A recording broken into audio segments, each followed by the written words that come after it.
Hello and welcome to the Weekly Stuff Podcast with Jonathan Lack. And Sean Chapman. We are here to talk about stuff this week on the show. The PS5 was physically revealed to us in an event this week where some cool games were announced.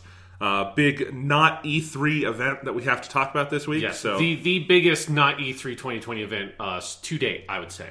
Yes, so we will talk about that later. Very, very interesting to break down. We also had some big Destiny 2 news this week. Yep. Sean and I have both been playing Final Fantasy VII in different forms, and we'll be talking about that. And there's some other stuff going on. Sean, how you been? You know, yeah, it continues to be the year 2020 in which the questions like "How's it going? How you been? How's your day been?" Are impossible questions to answer anymore, because it used to be you're just like, oh, I'm doing fine, and then it no longer feels like morally responsible to say the words "I'm doing fine." Yeah, for more on that, see last week's episode of the show where we did address, some of the unrest in the world more directly in terms of Black Lives Matter and fuck the police. Yep. Fuck the police. All right. I feel like we all should say that. All cops are bastards. Okay. It's true. All right. Anywho, so we have actually not done kind of a normal weekly stuff in a couple of weeks. I think it's been like 3 weeks at this point, because we doubled up on a Weekly Suit Gundam and started banked that for after we're going to Mech, so it's been a while. And I was out of town for a week, so I think we have a lot of fun stuff to catch up on, and then obviously a ton of news today with the PS5 event. So you want to start off with some stuff, Sean? Yeah. I think we'll get to Final Fantasy later. Yes. But just what other stuff have you been up to? Yeah, so the first thing is this was like 2.5 weeks ago, but I did finish Yakuza 5, so my Yakuza 5 adventure came to a conclusion. That game is very good. I think it is too long. I think it is, like, it feels like a game that they were sort of trying to do this thing of having each individual part of the game almost feel like it is like a Yakuza game unto itself, which is cool to a certain extent, but at a certain point it feels like the weight and like the mass of the story is a bit too much for the game to fully handle. That being said, once you get into the last chapter where they start mixing up all the playable characters together, that section of the game is fucking fire. It is so good. They really bring home every major character arc really in a really satisfying way. They do a great job with the new character Tatsuya, who is the baseball player dude I talked about like 3 podcasts ago or whatever, who is a disgraced former baseball player, professional baseball player who got one at hit in the pros, was this miracle home run that won a game, and then immediately got accused of match fixing and was kicked out of the league afterwards. And you pick up with the story 15 years after all that happens.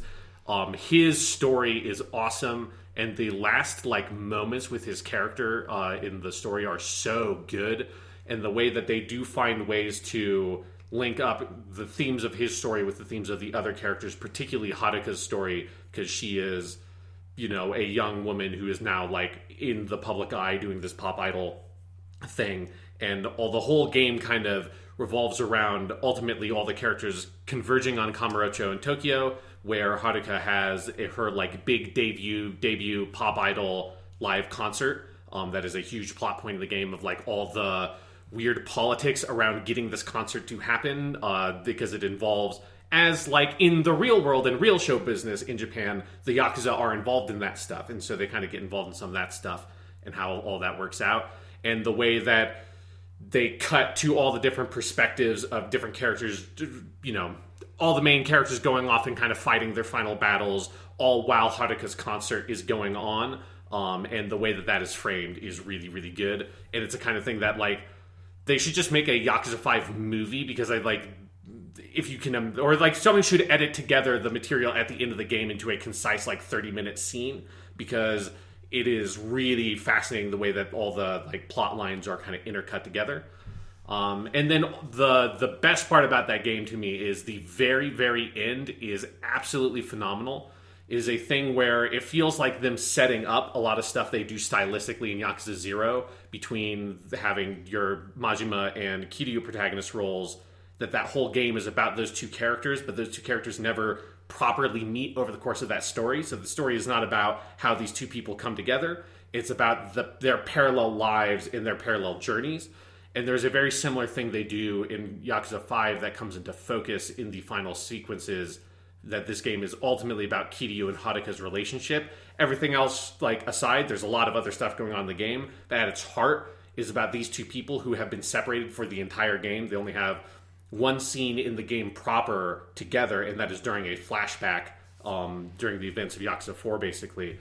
And the revelations that characters come to about, like, what that relationship means to them is so good, and the cut to credits they use is just perfect. Like, it is one of my favorite cut to credits moments. It is really slick what they do with it. And then they have a very nice little, like, post-credit scene that, like, confirms it's like, you know, hey, some characters that maybe seem like they're dying at the end, they're not going to die because, you know, they're going to make another one of these games and stuff like that. But it's it's just a really fucking great game. Like, it's not one of my favorite Yakuza games because I do think some of the individual characters sections go on for too long and it loses a little bit of focus on that kind of heart of the story. But when that heart of story is front and center, Yakuza 5 is great. And I look forward to eventually playing Yakuza 6 after video games stop coming out for a little bit, because we're coming up on lots of video games coming out again. Indeed we are. Yeah, I mean, Last of Us 2 reviews just dropped like the day before we're recording this. So. Yes, and that game's coming out next week. Yes, Friday. Yeah.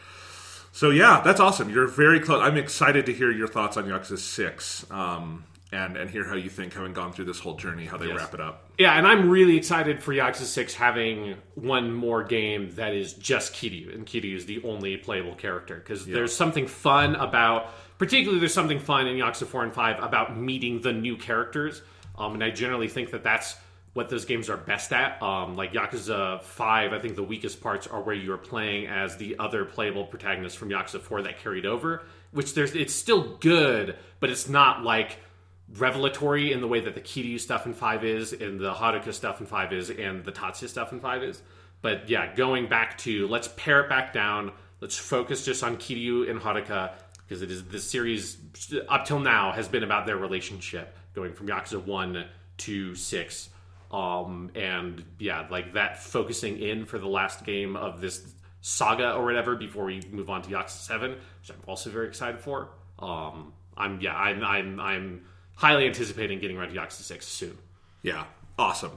That sounds great. Yeah. So yeah, I have been having more fun adventures with my cool 4K TV. Cool. So I finally have a nice TV. Cool 4K TVs are cool. They are cool, and I finally got to try out this week the new physical media. It's just like 3 years old, but the newest physical media, 4K Ultra HD Blu-ray discs, which I had over the last couple of years. I've amassed a tiny little collection. I had 6 or 7 discs because sometimes I would want the included Blu-ray, like, because all 4K discs come with normal Blu-rays as well. So I had picked up a couple, like if it was on sale and it was a movie I wanted and the 4K was the same price, I would get that because it's future-proofed, right? Yeah, exactly. So I had several of those. I think that was the same with like Blu-ray back in the day on like combo packs. You would do that, you know? Yes, yeah. I definitely have a couple of like DVDs hanging around that I don't know why I have because they just came with the Blu-ray. It's like, well, sure. I guess I'll hold on to this DVD. I don't know. Yeah, well, maybe I'll give it to someone. So I had a couple, and then now I had this TV, and there were a couple more that had like just come out or were on sale. So I grabbed a couple more, and I was looking for a player because so the PS4 Pro.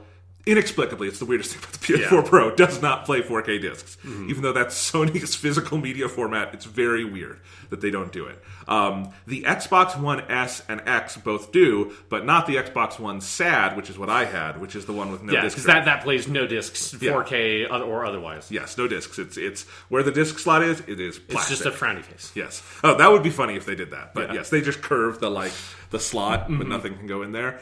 Yeah, so I did not have a way. I did look into, because I know I'm going to get one of the new consoles at launch, but I kind of didn't want to wait that long because I'm just so fascinated in it. Mm-hmm. And I was looking at standalone players, and they're all ridiculously expensive. Like, you cannot get a standalone player for a good price. And so I was thinking about maybe getting an Xbox One X, because I've been thinking about this anyway, just because I will tell you, I love my Xbox, I love my PS4 too.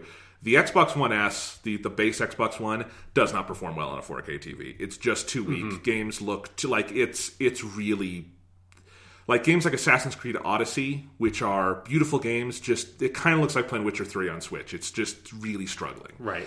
So I was thinking about doing that upgrade anyway, and then I'd been kind of keeping an eye on this, the Cyberpunk 2077 custom Xbox One X. Mm-hmm. And I was like, if that comes out at a good price.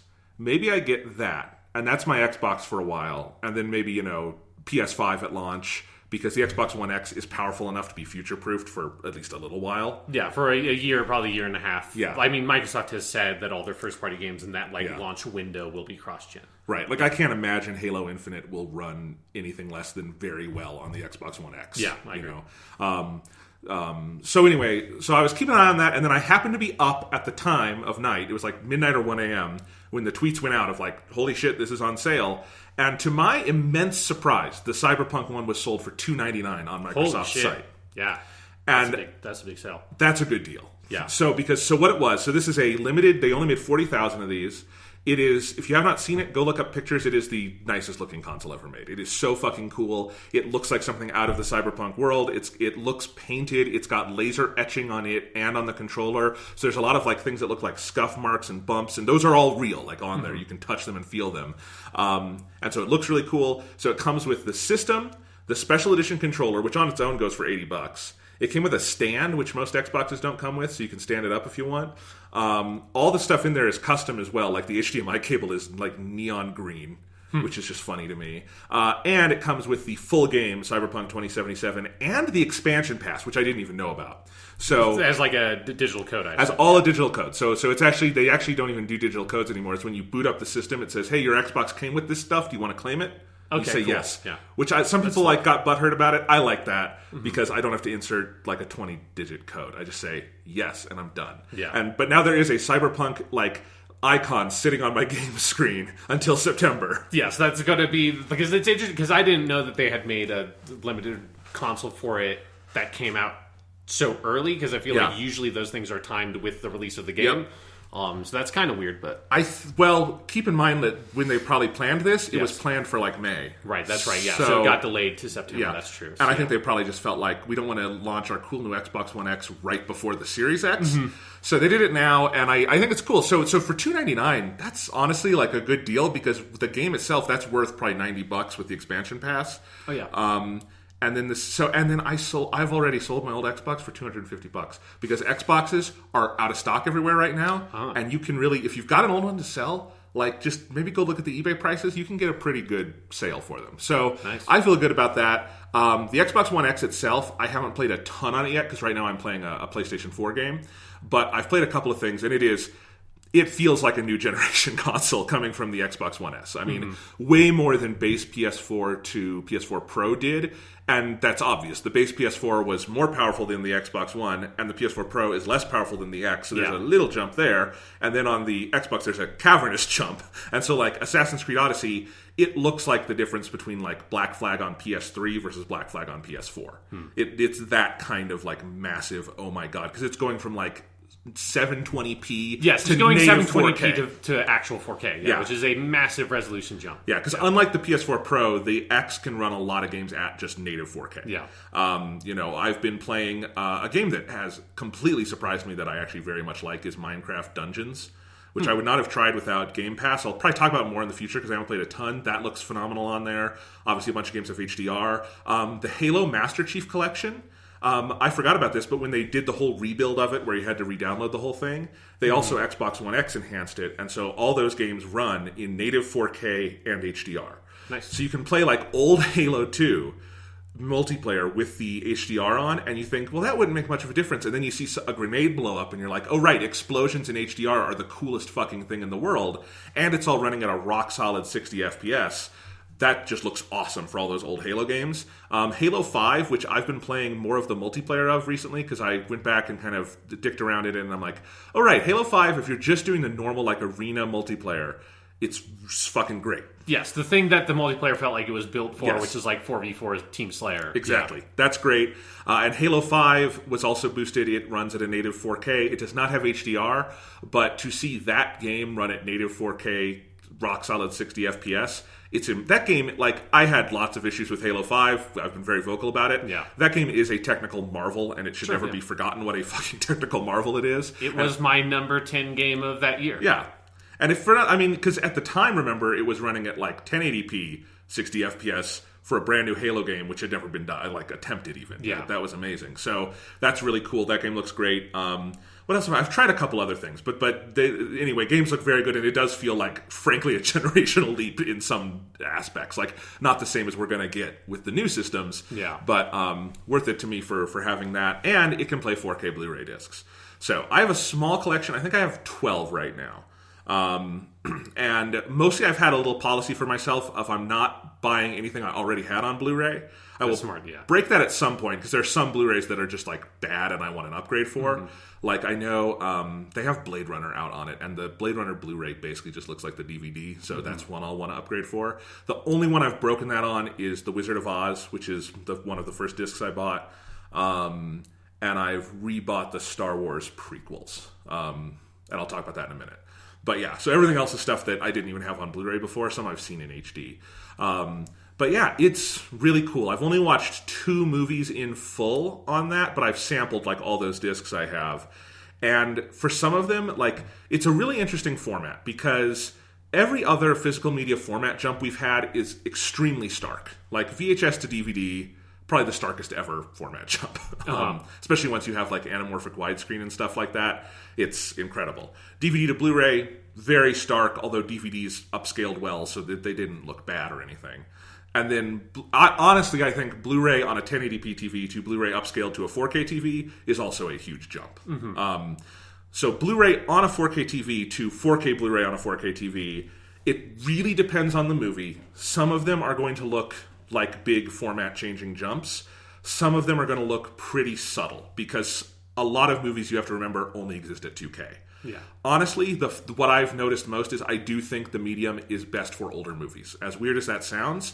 No, that makes sense, because film is the highest resolution medium we have. Yeah. It's the highest resolution, and it has the most complex images that are difficult to resolve on a digital medium. Yeah. So, like, if you think about it, film is made of grain, which is like little tiny circles, and pixels are little tiny squares. So that's one of the things that like makes film sometimes hard to resolve on a digital medium. So like the first movie I watched in full on 4K Blu-ray is The Wizard of Oz, and I had heard nothing but good things about this. The Wizard of Oz is the most well-preserved movie in movie history. I think that is without question. Yeah. Warner Brothers has well cared for that movie, and you can kind of trace the history of home video with Wizard of Oz, because Technicolor movies often look pretty bad on home video because it's just tough to do. Because Technicolor, if you don't know, was a 3-strip process, which means they ran 3 strips of negative through the camera, and they have 3 colors on them, and then they print them all together to a final master. And so when they go to remaster The Wizard of Oz, if you're doing it well, you've got to account for all 3 layers and all this stuff you have to do. Yeah. And it can be, for a movie less well cared for than The Wizard of Oz, it can get pretty rough, But one thing Technicolor often has, I've noticed this would happen on VHS and DVD a lot, is you would have really splotchy colors that would kind of bleed over, and sometimes it would kind of bleed outside of the lines once in a while, and it would be kind of garish, and it just wouldn't look right. It would look nice, but you could tell it wasn't the full effect. Blu-ray was a huge step forward for Technicolor, but man, I did some A-B comparisons. Blu-ray of Wizard of Oz playing on my PS4,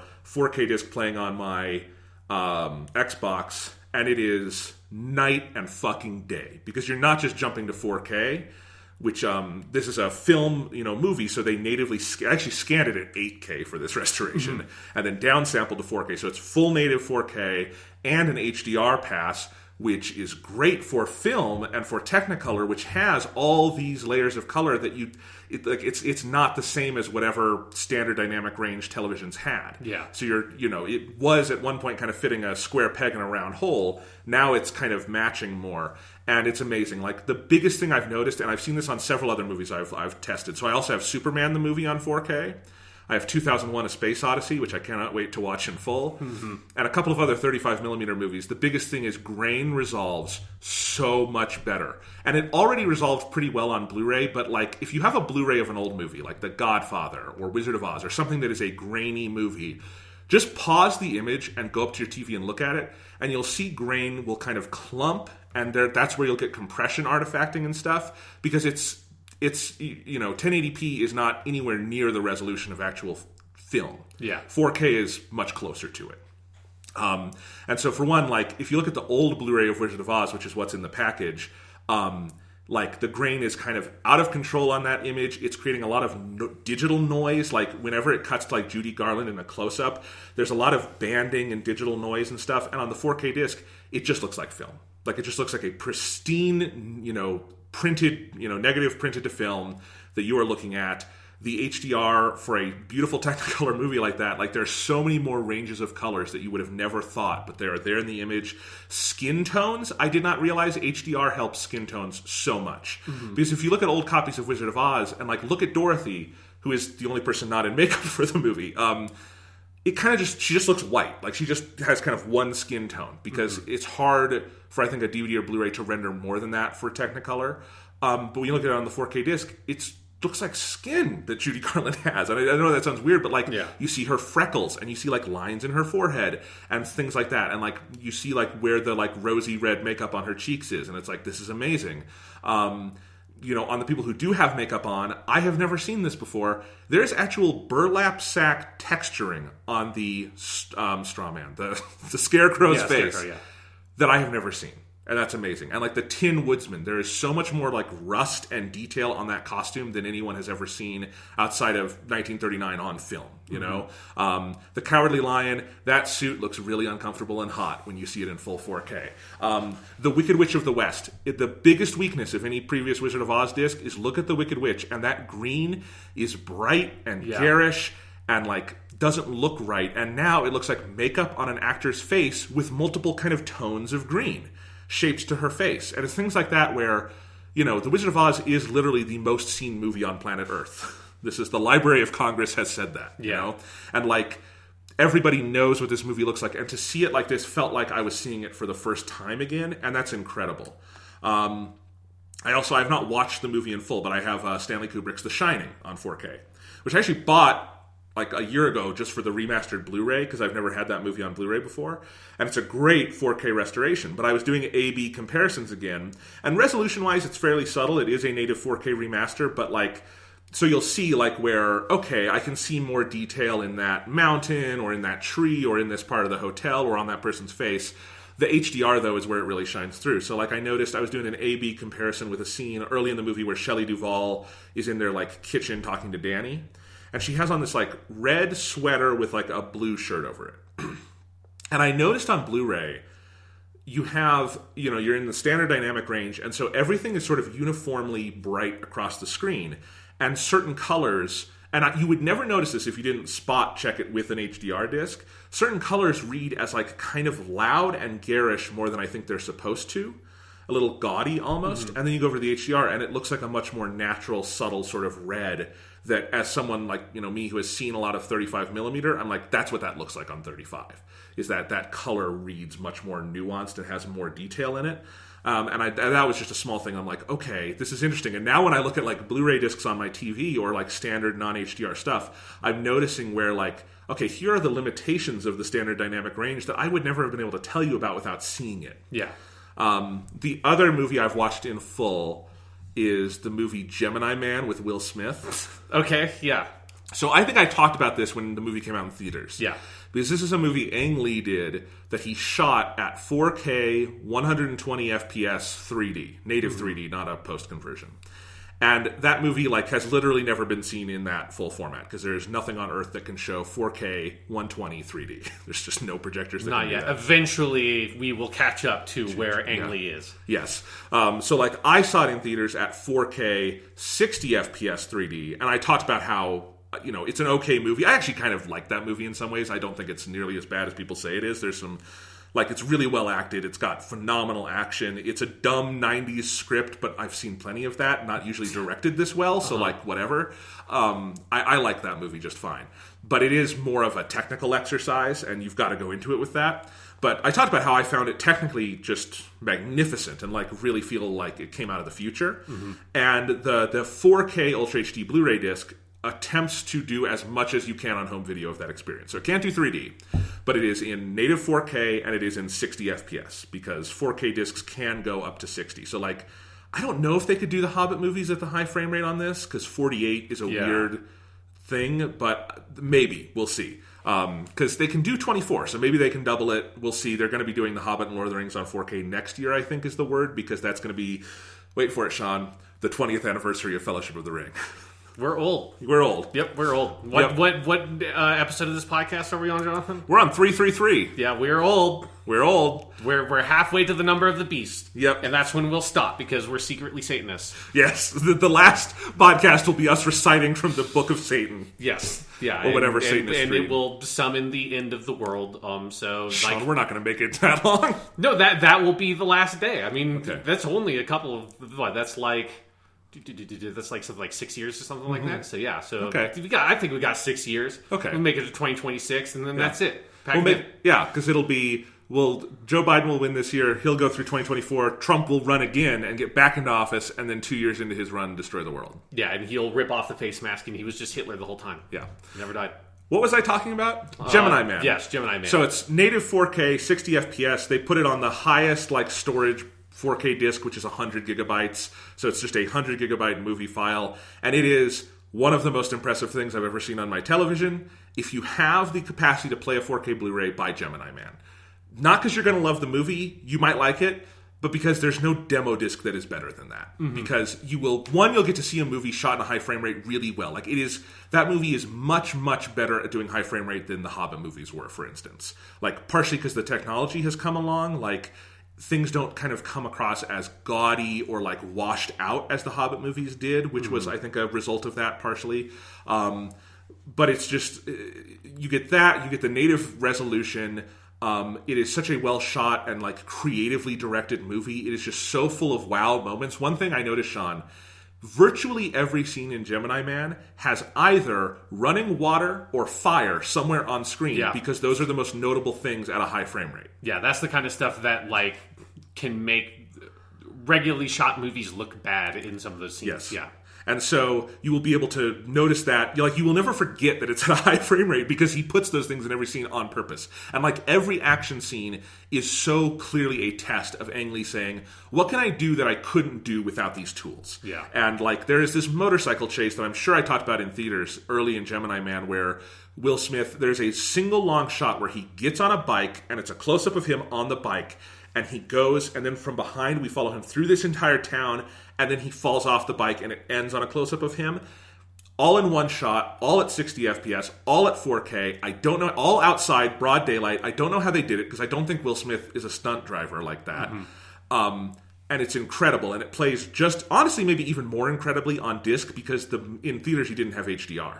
And so the color palette is just so much better, and there's so much more nuance in that. I love how much of the movie Ang Lee shoots in extreme close-up, just so you can watch actors like Will Smith and Mary Elizabeth Winstead and B.D. Wong, these great actors, just watch how they work in 60 FPS, because there's more facial nuance that goes into acting than you realize at half that frame rate.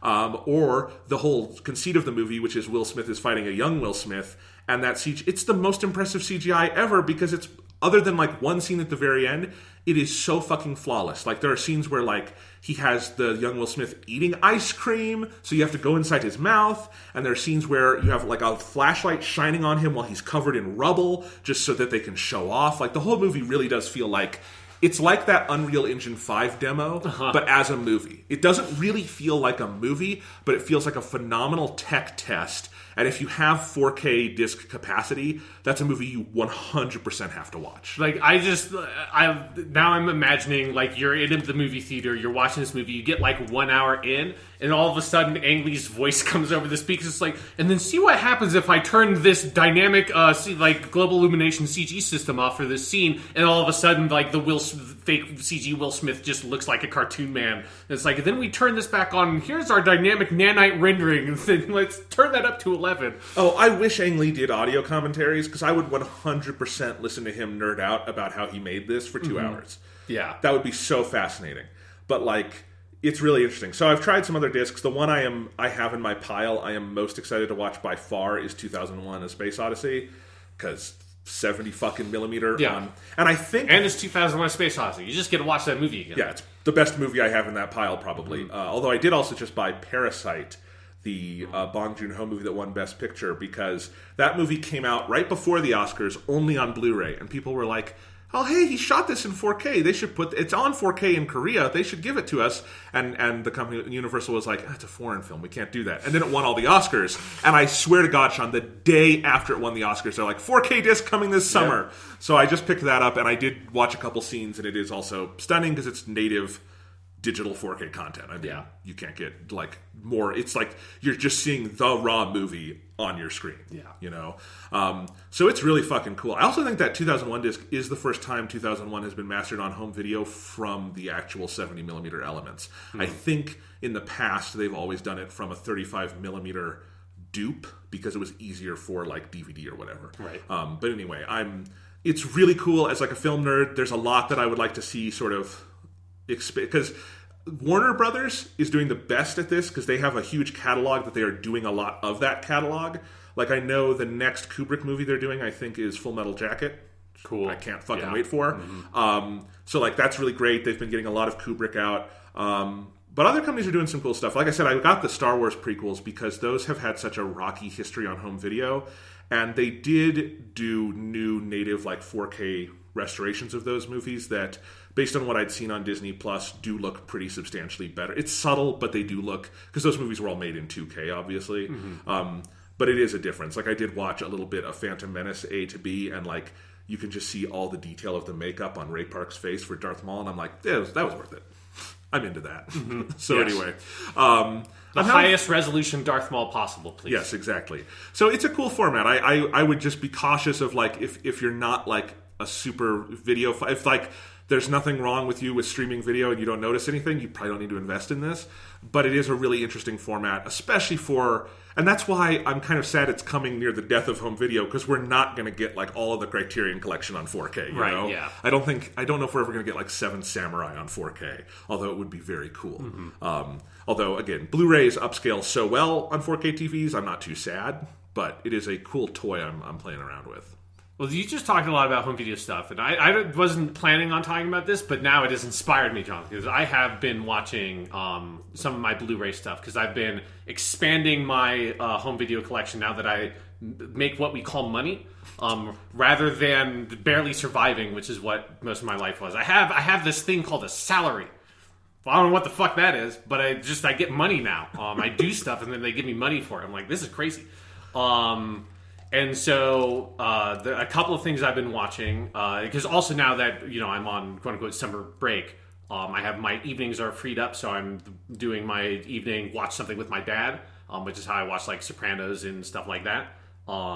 So first I got on Blu-ray a series called Ultra Q, which is a 1966 like tokusatsu style kaiju TV show made by Eiji Tsuburaya's production company. He's the dude who did the special effects on the old Godzilla movies.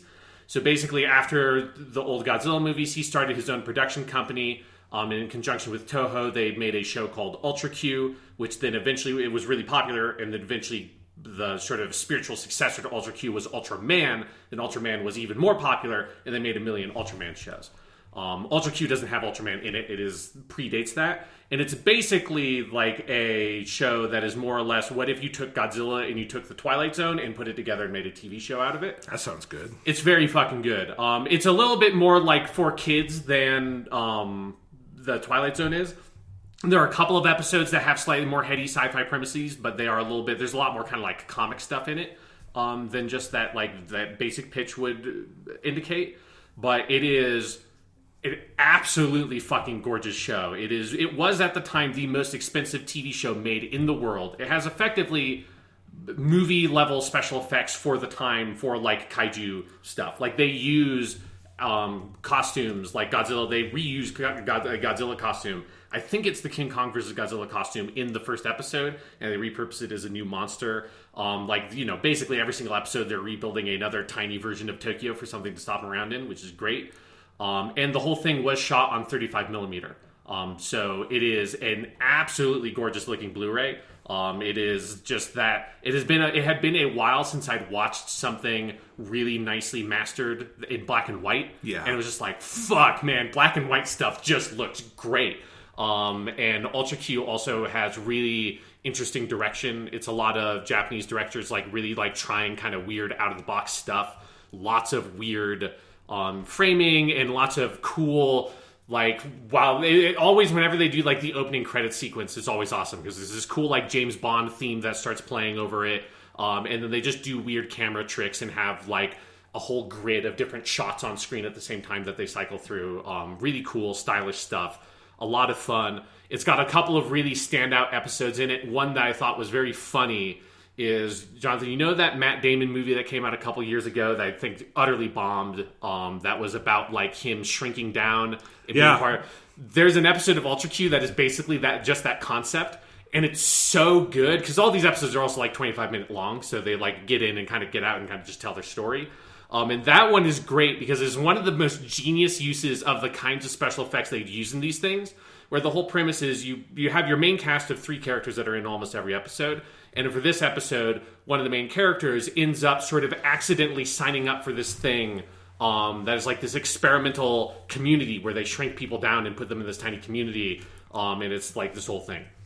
And so they shrink down one of the main characters, and the other 2 main characters don't know what happened to her, and they start investigating it, and eventually they have this sequence that is so smart where they have the 2, like, just leads of the show walking around in a miniaturized city looking for the girl, and it is the exact same special effect they do every single time for these, but is for the opposite intent, right? Usually it's normal-sized person in a big costume in a tiny city to make it look like a giant monster stomping around a normal-sized city, and they do nothing different. It's the exact same effect, but the story context makes it clear that it is normal-sized people stomping around in a tiny city, and it's fucking hilarious because you can just tell how much fun they're having with this concept and being able to have the lead actors do the thing that they get to see, like the cool dudes in the costume that pass out at the end of every fucking scene, stomp around and knock over shit, and they're like delicately trying to like walk around this model Tokyo and not knock stuff over.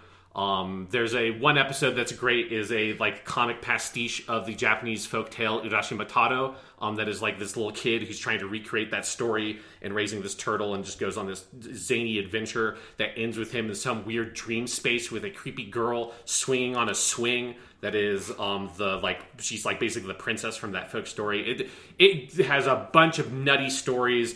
It ranges from traditional Godzilla style, 2 big monsters fight each other, all the way to just like really heady, just bizarre, weird sci-fi stuff.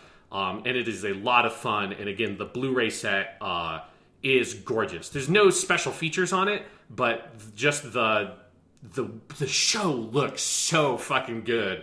So if you are into that kind of stuff, that is a recommendation. I am looking at it right now because you have sold me on this. It's only $20 on Amazon. It's cheap. It's a cheap set. Yeah, it is really good. It has inspired me that I think eventually I'll probably pick up the Ultraman Blu-rays because I've seen episodes of Ultraman, but I've never really watched Ultraman. So what's the order? It's Ultra Q. Where's Ultra 7 come in? I have no idea. Okay. There's like 5 dozen Ultraman shows. I think they just started a new Ultraman show. This company that puts out these Blu-rays has done over the last couple of years like all of them in a row. Yes, so. Yeah. So the quality of the Blu-rays, because you also get a really cool little booklet that has like little summaries of all the episodes, which is definitely nice. I know that would be nice for when I want to rewatch some of the episodes, as I don't think I'm going to rewatch every single one because there's some episodes that are a little bit dull. But you can't always tell by the title what the episode is, so it's nice to have a little like booklet with a screenshot and a brief synopsis. And then there's also like a couple of pages of just production history about the show in the front of the booklet. So it's got it's like a mini Criterion release. It's really high quality, really good stuff.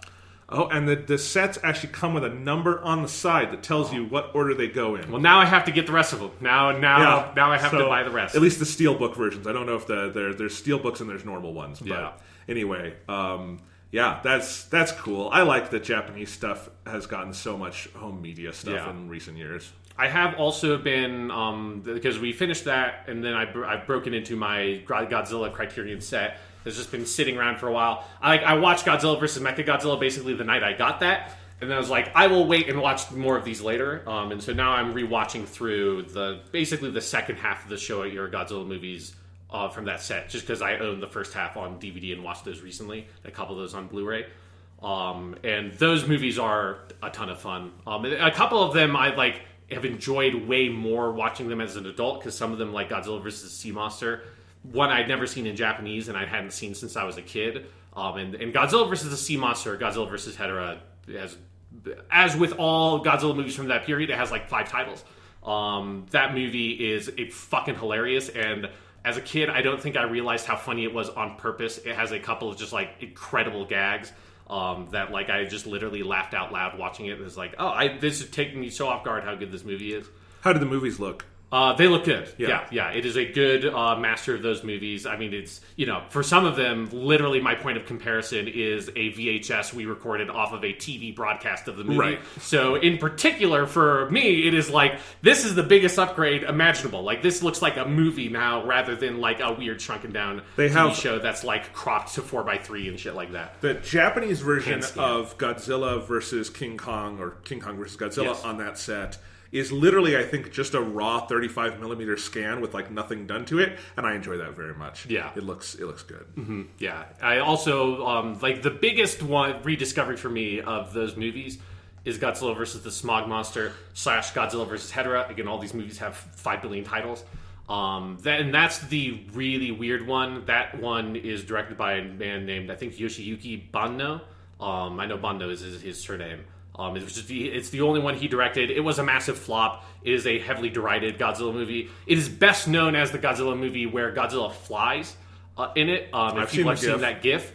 And I have to say, the internet has done a disservice. I should just do this because that GIF isn't even the best part of that sequence, because I hadn't seen the full movie in literally maybe over 20 years. I might not have been even 10 years old the last time I watched this movie because I just remember not liking it that much, and so I never bothered to go back to it. That sequence is way longer than I remember. There is a shot that is just terrible that has Godzilla flying and Hedorah flying in the same frame, and it just is terrible. It is the worst looking shot of that whole sequence, and I don't know why that's not in the GIFs anywhere, because you just can't find that GIF. So I need to make that GIF and gift the internet with this, the full story of that Godzilla flying sequence. But that movie's fucking crazy. That movie's weird. It has like non sequitur animated interstitials that are not narrativized in any way. That are just like it's almost Monty and Python-esque, with not necessarily like in terms of humor, although they are like sort of darkly humorous. But it is kind of like if you watch Monty Python the Holy Grail or something. It's like, here's like a random animated thing here in the middle of the movie. It's got some of that stuff. Really incoherent edited sequences of 70s people dancing in a like nightclub underground, and one of the dudes is probably on acid, but they don't show it because it's Japan. But he starts hallucinating that everybody's wearing like pig masks, and it's fucking like, what the fuck? And the best weird part of the movie is near the end. Not really near the end, because the end of this movie is literally a 30-minute fight between Godzilla versus Hedorah, which is unending. It is so long. It is the only Godzilla movie I think I have the complaint of there's too much of the monsters fighting this movie, because it just goes and goes and goes. But before that, the fight at the end, all the teenagers get together and they're like, we're going to have, again, the movie was made in like 1971, so like, we're going to have like a hippie thing at the base of Mount Fuji. Because this movie is also about a monster made out of smog and smuck and like pollution, basically destroying the earth. So like, we're going to have this like, Woodstock-esque party around this bonfire, and they start doing it at night. And then while they're partying, there's just this one shot where it is cut to a bunch of like old Japanese people like that, like covered in dirt, that looks like. It looks so much like this. It feels like it's an inspiration of the like weird dirty men from Twin Peaks: The Return. Like, it is the same fucking look, and they're just watching the bonfire dance through like these tall reeds, and it's not contextualized at all. There's they're not people you've seen before. They only cut to those people one more time in the movie in the middle of the fight, and they're also watching the Godzilla Hedorah fight. And it's the Godzilla versus the Smog Monster feels like a movie that is like 2 steps away from being like a strange masterpiece, because I don't know if I'd give it credit of being like, oh, this movie's so brilliant. But it has moments in it where you're like, there is some like friction happening in this movie that is like really palpable and really cool. And then there's 30 minutes of Godzilla and Hedorah just sort of like stomping around and them having bad fight choreography. It is bizarre. I gotta watch that. That actually sounds like something I would love. You would love it. I think it would be one that you would really enjoy. Again, it's not one that I think like I think the ending of the movie just like is protracted nightmare, and it makes you appreciate how good Ishiro Honda's and Jun Fukuda's stuff, the other directors from that period, are, because their fights are really good, and this one's just terrible. But the rest of the movie is really fun. And one last thing I want to talk about very quickly, because it's not something I've watched, but it's something I bought, and it is the craziest piece of home video I've bought. So I'm going to grab this for you, Jonathan. Oh, fun! Sean's grabbing it. I bought the entire series of Columbo on DVD, which is effectively, Jonathan, you're looking at 69 movies on DVD, because Columbo episodes are 70 to 90 minutes long. I bought it for $50 because I realized we're getting close to watching these Godzilla movies. I wanted to have something else I can watch at night with my dad. And I've only ever seen the first few seasons of Columbo. Look at how these are fucking packaged, Jonathan. I've seen some of these in stores, because this is how they package some of the cheap releases of like Star Trek shows. But it is these massive DVD sets, and then you like literally they are as thick as like maybe 4 DVDs put together, but it's one case. Yes, and inside there are DVDs stacked on DVDs. Every one of those DVDs is basically 2 DVDs in there. Yeah. It is fucking crazy. It is all of Columbo on DVD, and it looks good. Like I didn't watch a full episode, but I looked at the first episode, and just sort of like to glance over it. It is an insane deal to get all of Columbo for $50, because again, this is 60. It is less than $1 per episode of Columbo, and an episode of Columbo is just a movie. For people who don't know Columbo, it is an incredible TV show that is like a detective fiction kind of thing. Really, really great. The first episode of Columbo is piloted or is directed by Steven Spielberg, just to give a sense of like. I knew that, but yes, there is like the direction and the action. It is just incredibly high quality show. It is for the original run, which is like the first 5, or maybe I think the first 7 seasons actually. 7 seasons. Yeah. Well, so yeah, it's 7 seasons, and it says seasons 1 through 7, including 24 TV movies. Seasons 1 through 7 are the original run from the 70s. Those 24 TV movies it came back in the 80s, and I don't know, everyone else calls them seasons 8 through 10. The Amazon order listing for this says Columbo seasons 1 through 10. Nice. And then the packaging says 1 through 7, including 24 TV movies. Which also, this was not advertised, but this also includes the 2 pilots, because Columbo had started as a TV movie that was really popular. Then they made an actual pilot for a TV show version, and then they made the TV show. And those 2, the original TV movie and the original TV pilot, are also included in the set. And I watched a little bit of the original TV movie because I'd never seen that, because I've only ever seen this when it was briefly on streaming on Netflix. I don't think they had that. And Columbo's fucking awesome. It is the most 70s shit imaginable. It is so good.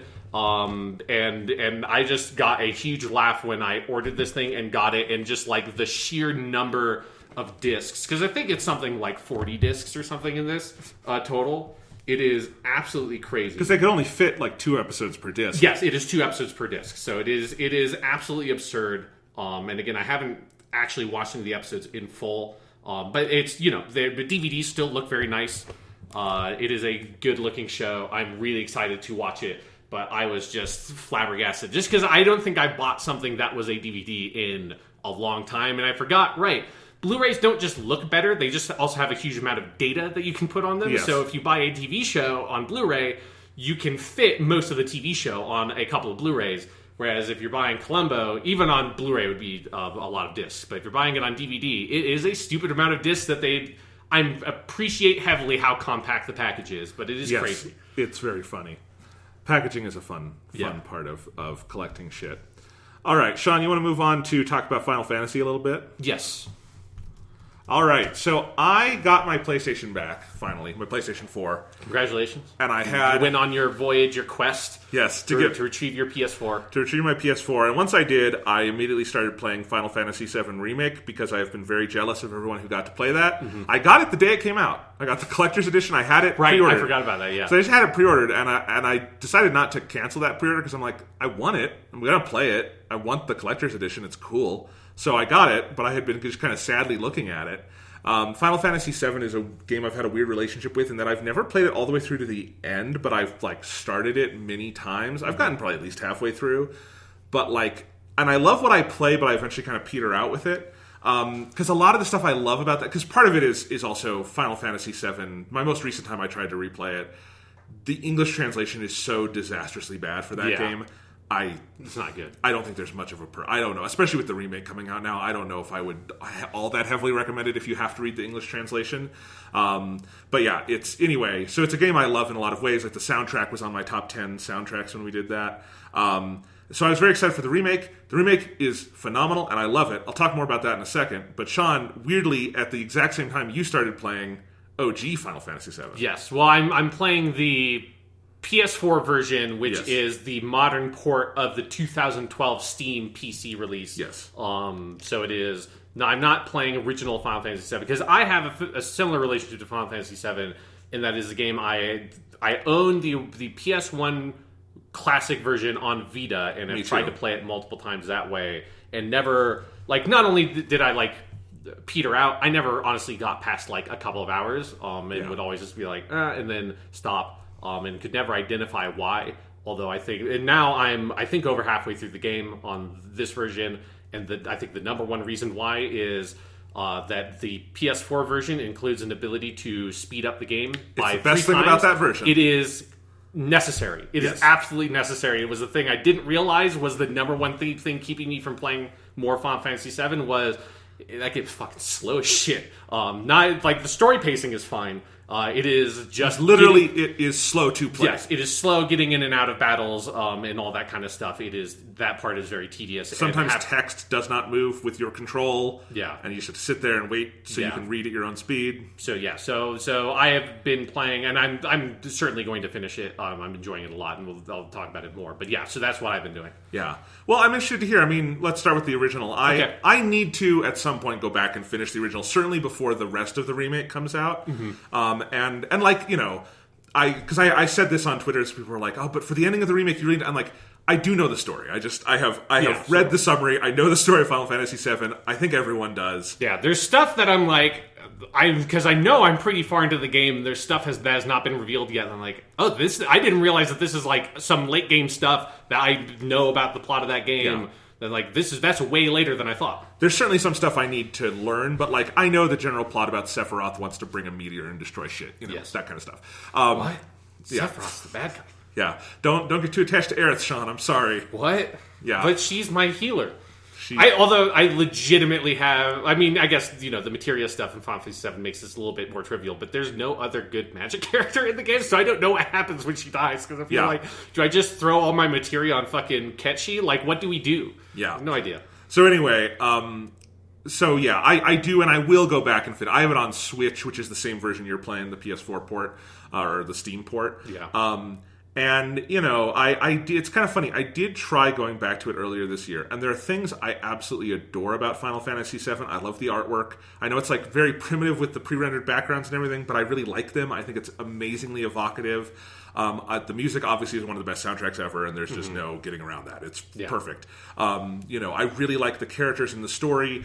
It hit me even harder the last time I tried to play it, just how bad the English translation is. I mean, it is garbled and truncated beyond belief. Like, a lot. It's amazing how much of it still shines through, and it speaks to how good other things in the game are.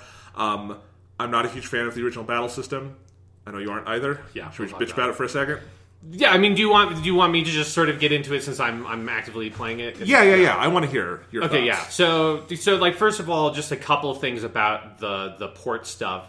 For people who are interested and might want to go back and play Final Fantasy VII, I would highly recommend playing this version entirely for the 3 times speed thing. Like, I cannot overstate how much that is essential to my enjoyment of the game. So much so that I was really enjoying playing, because I played a really good sequence of the game last night, and I had this thought of, like, you know what, maybe I'll go back and I'll actually, like, properly play through Final Fantasy VIII for myself, rather than just, like, kind of playing it through with a friend back in the day, and I didn't like that game then, and, like, maybe I should reassess it. And I had this thought of, like, but does that game have a 3 times speed up mode? Because if it doesn't, I can't play it. I just can't. I think it does. Okay, if it does, I have the 8 and 9 ports on Switch, and they're very similar. Okay, so yeah, so look it up before you buy. But yes, so if that has a 3 times, I might at some point play Final Fantasy VIII and give that game another shot, because it is hugely game changing.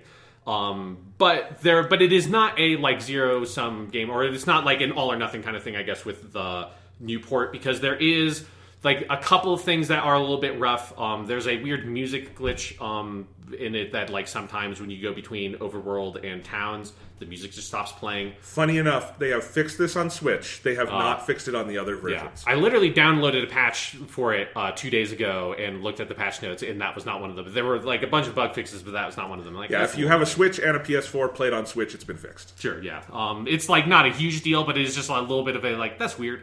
And it's if you go and change screens again, it fixes it, but it's just a little weird.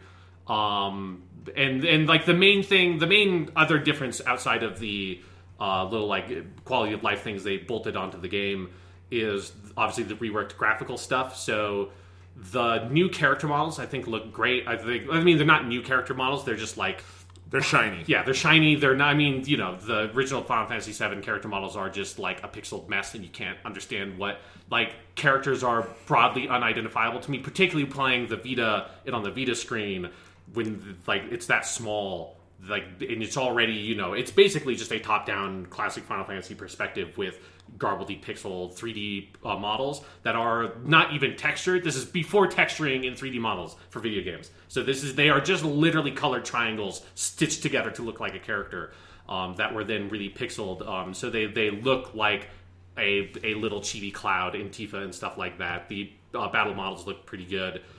There is I think you do notice a blurriness that occurred to the background graphics. So the Final Fantasy VII is 3D models pasted onto static 2D images that maybe can have a little bit of animation in some scenes.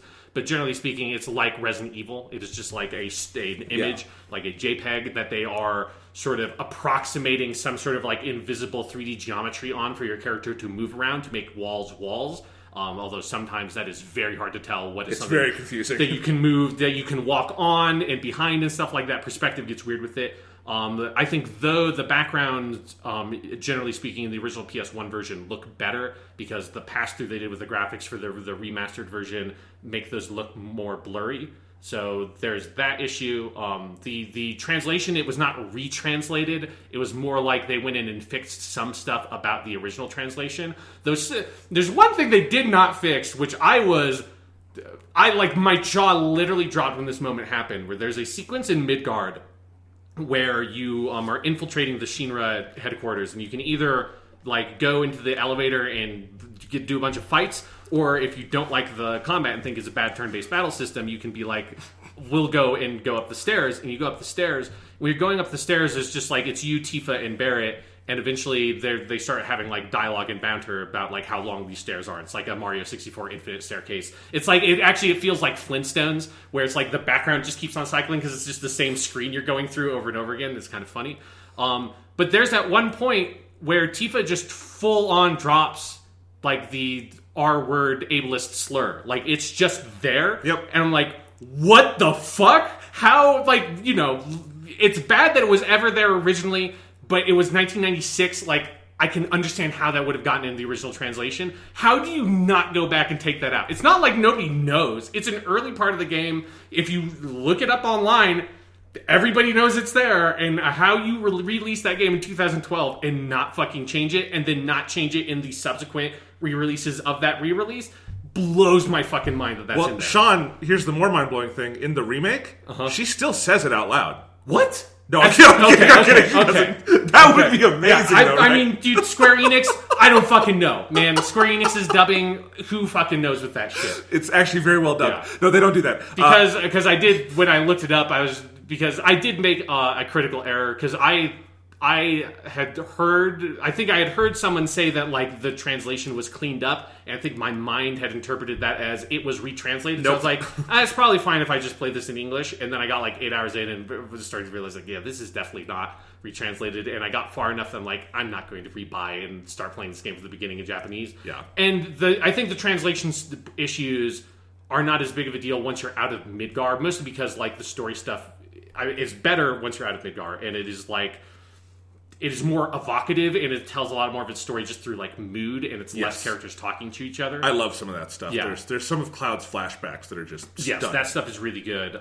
So like the translation thing is not really a problem for me at the point I'm in the game that much.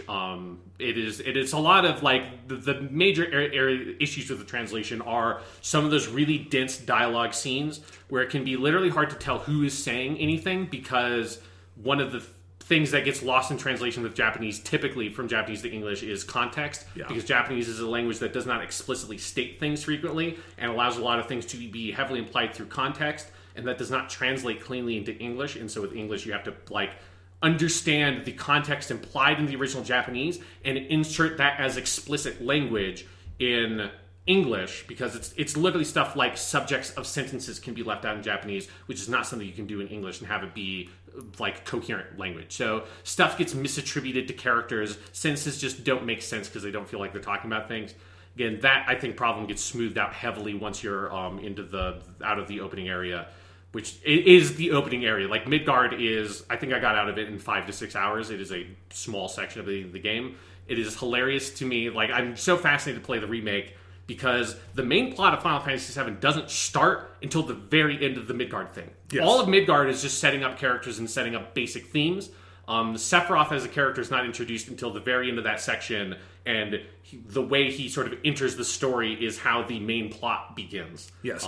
And I'll say, like, my thought about that has always been very similar to, we talked about this years ago when the Hobbit movies were coming out. Yeah. And we said, with the Battle of the Five Armies, the dilemma there is that you kind of either have to expand it into its own movie or cut it because it does not work with normal cinematic pacing. Yeah. I think Midgard is the same way. I don't know how you would do a massive 3D modern remake.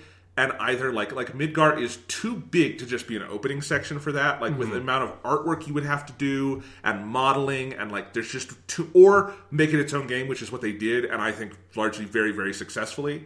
But yes, it must have been a lot of conversation to figure out what to do with that. Yeah, because it is definitely because again, I had never even got to the point where you leave Midgard at this game point before, so like I thought it was longer than it actually is, because it's a very brief section in the original game. Yes. And my general impressions of Final Fantasy VII are, I think the characters are great. I think that it's basically the best cast of characters that Final Fantasy has ever had, with like a little asterisk of, I think there are a couple of the later party members like Yuffie and Vincent that are optional. Like, you can totally miss them.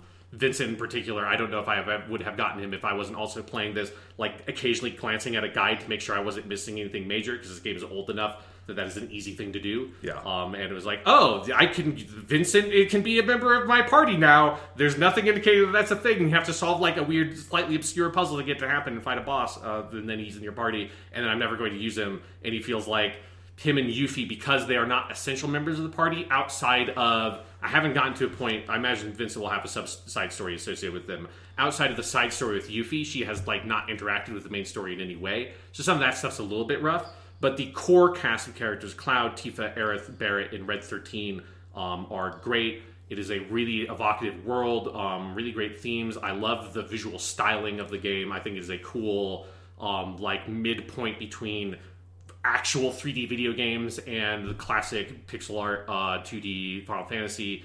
The soundtrack is great, and it's so much of the game that is about like the mood and this really experimental kind of visual style they use in places, particularly in the flashback sequences you alluded to earlier, where Cloud is sort of like trying to remember things that happened, but clearly there's something wrong with his memory, and I know what it is, but it hasn't actually been said in the game before, so I probably should say, people are playing this game for the first time, whatever.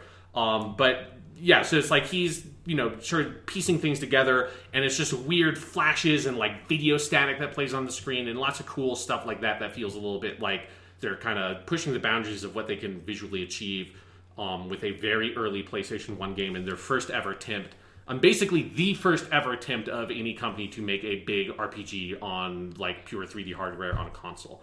So it's like breaking a lot of ground that way, and all that stuff is very cool.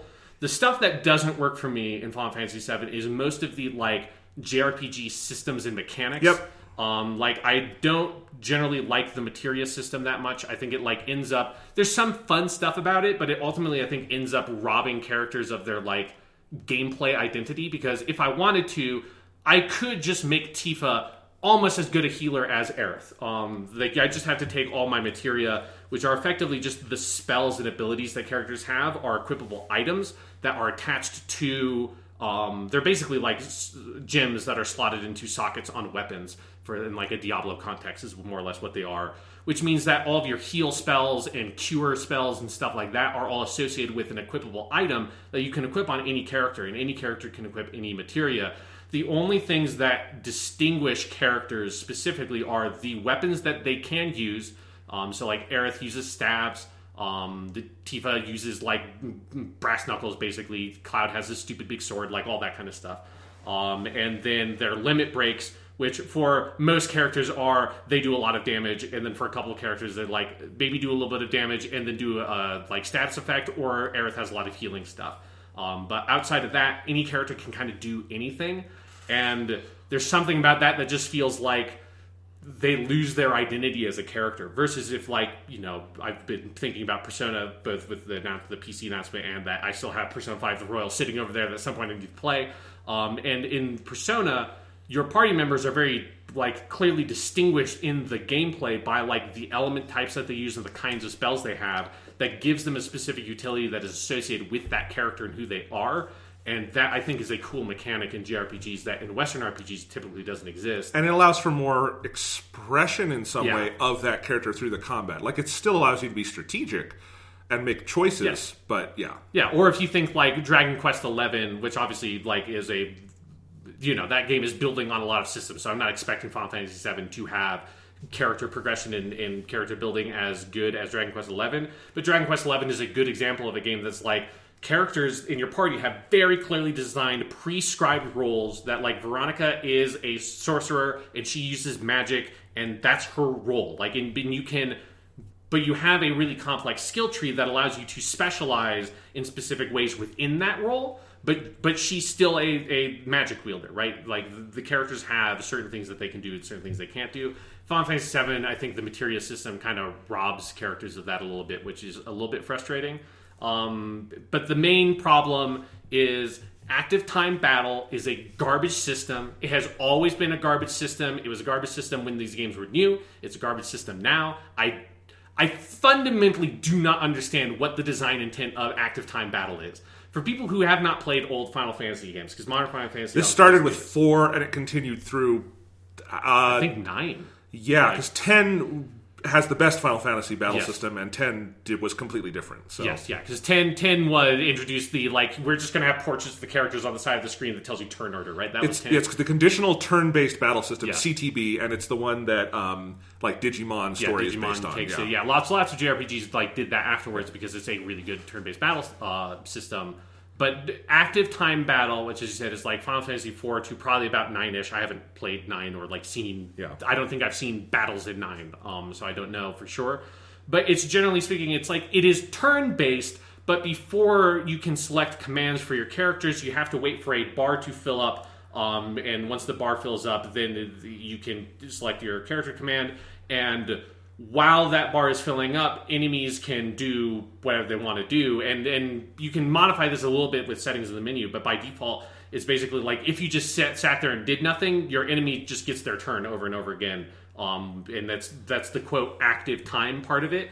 But it is like this weird attempt to sort of blend a real-time combat system with traditional turn-based JRPG combat, and I think it is flagrantly and disgustingly unsuccessful at that concept. It provides nothing of value, and all it ever does is annoy the player and make battles take fucking forever, particularly early on. If you are ever playing a battle where they force you to play as only one of your characters, it is excruciating because you're just sitting there watching this bar go all the way up before you can select a fucking command.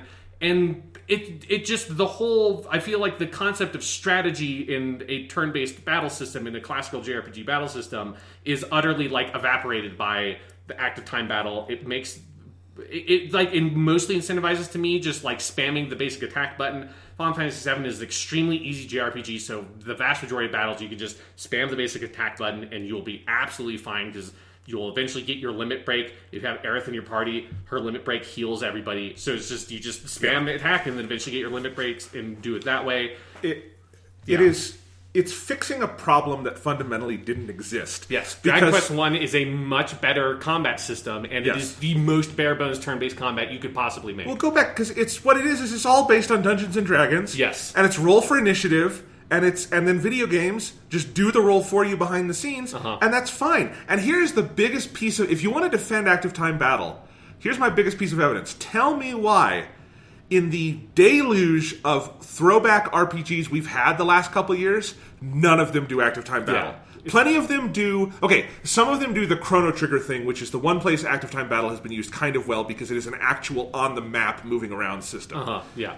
But they haven't done it Final Fantasy style, which is just Dragon Quest with a meter where you have to wait. Like, that's what it is. Yeah. It creates these incredibly awkward pauses in the middle of the fight where you can't do anything, and then especially it just makes everything feel clunky where there are periods in the fights where it's just like nobody's doing anything. Yep. You're just sitting there watching it, and you also can't select your command thing, or like the command window will not pop up even if the bar has filled up, unless the if the enemy is in the middle of making a move. And that just creates these weird, like, what feels like the system breaking down, where it's like everybody's bar is filled up and I'm just still staring at the screen because the enemy has not actually initiated their attack because, like, an animation is not linked up, or in Final Fantasy VII in particular, they are in love with the 3D battle camera because it's the first time they ever got to do it. But that means that there's lots of waiting for cameras to pan around to show an angle of this, series of color triangles gesture towards your character, and then a fireball appear. And so everything is so slow. The frame rate in the battles is by design. It's like 15 frames per second, something like that. There's a really interesting big breakdown in an old Digital Foundry Retro that goes into all this stuff. But basically, in every version of the game that exists, the battle animations play at about 15 frames per second because the animations are designed that way. That's just how the game was built. So unless you remake the game like all the way in the traditional way, not do your whatever they've done with Final Fantasy VII Remake Part 1. Make a new game and call it Final Fantasy VII. Yes, exactly. Like, unless you go in and, like, change the logic of how the animation system works and all that with battles, you will never be able to have those things move at a faster frame rate, which means that the camera just... Even if the camera is not literally moving slowly, it feels like it's moving slower than it actually is because of how shit the frame rate is. You know how when you watch stuff in high frame rate, like if you went to see The Hobbit and you thought, man, this camera's moving really fast, imagine if The Hobbit instead was at 12 frames per second. Yeah, and it's especially because you also have everything else in the game runs at 60. So it's like the world map and all that just runs at 60.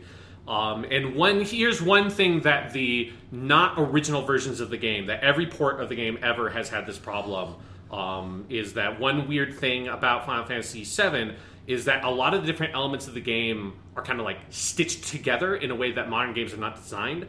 One like notable way of that is that the menu at the bottom of the battle screen in the original game runs at 60 frames per second, or 30, I forget if it's 60 or 30, but it runs at a higher frame rate than the thing you're seeing, so the menu inputs are faster, but video games typically do not ever have different elements of the screen running at different frame rates, because that's fucking weird. Yes. So every port of that game ever, including the historical PC port and the modern PC version, and then all these other console ports, have the menu run at the same shit frame rate as the action, which never really matters because it's still, you're just moving a cursor and selecting things. Whenever a battle starts, the like herky-jerky menu expanding out of the bottom looks terrible, and so you just hit that fucking 3 times button no matter what, and you're like, okay, now it looks smoother because everything's just sped up and everything looks a lot nicer that way. But like all those camera movements and animations and the fucking bar, it's like all the elements of the combat system feel like they are designed to make everything take forever. Like unskippable animations. I have no idea how anybody ever played this game in earlier versions and used summons, because the animations take forever. And in a modern context, they don't look that good. So it's like you're not... For me, I'm not like appreciating the spectacle of this summon animation. And like, this is why I never got past several hours in the game before, is because, and again, I don't think I ever like registered it as being this, but it's the only major difference between me trying it now and the last time I tried to play Final Fantasy VII, which was 2 years ago, is that I can fucking speed the game up by 3 times And it is a goddamn lifesaver because it just means that all the stuff that's bad about the game is so thoroughly expedited that it doesn't bother me that much. Yes. Because you could also, there are other cheats you can do. Like you can turn off random encounters completely if you want, which is good for some places. The other thing you can do that, like for me, because I'm trying to, right now, as I'm playing the remake, I'm also kind of dicking around with like the Midgar section of the original. Because earlier this year I started playing in, got about 3 hours in. So I have to finish off Midgar before I can kind of play the rest of the game. And I just do it with the cheats on, too. That just gives you infinite limit breaks. Because left stick gives you ×3, right stick just gives you... And if you just want to spam through the battles to get through parts of it fast, it lets you do that, which is nice. The ×3 is by far the most useful thing. Yeah. But that's useful, too. Yeah. So I'm sure we'll talk more about Final Fantasy VII stuff later. One last thing, because I just want to expunge all the stuff I don't like about this game, so that way when I can talk about it next time, because I'll definitely have finished this game by next week. I need to, because Last of Us is coming out, and I want to play that. But one other thing, and this is very much this game showing its age, is that Final Fantasy VII is chock full of the just worst fucking random minigame bullshit. Yep. It is excruciating. It is, and like they're generally just utterly unintelligible to me. It's just like, the worst one is a dolphin one. Did you ever get to the part where you have to jump on the dolphin? I think so. Yeah, so there's a part, it's relatively early in the game. Is that at the disc, the golden disc, or is that something else? No, the golden saucer's a little bit later. I think it's a little bit earlier than that stuff.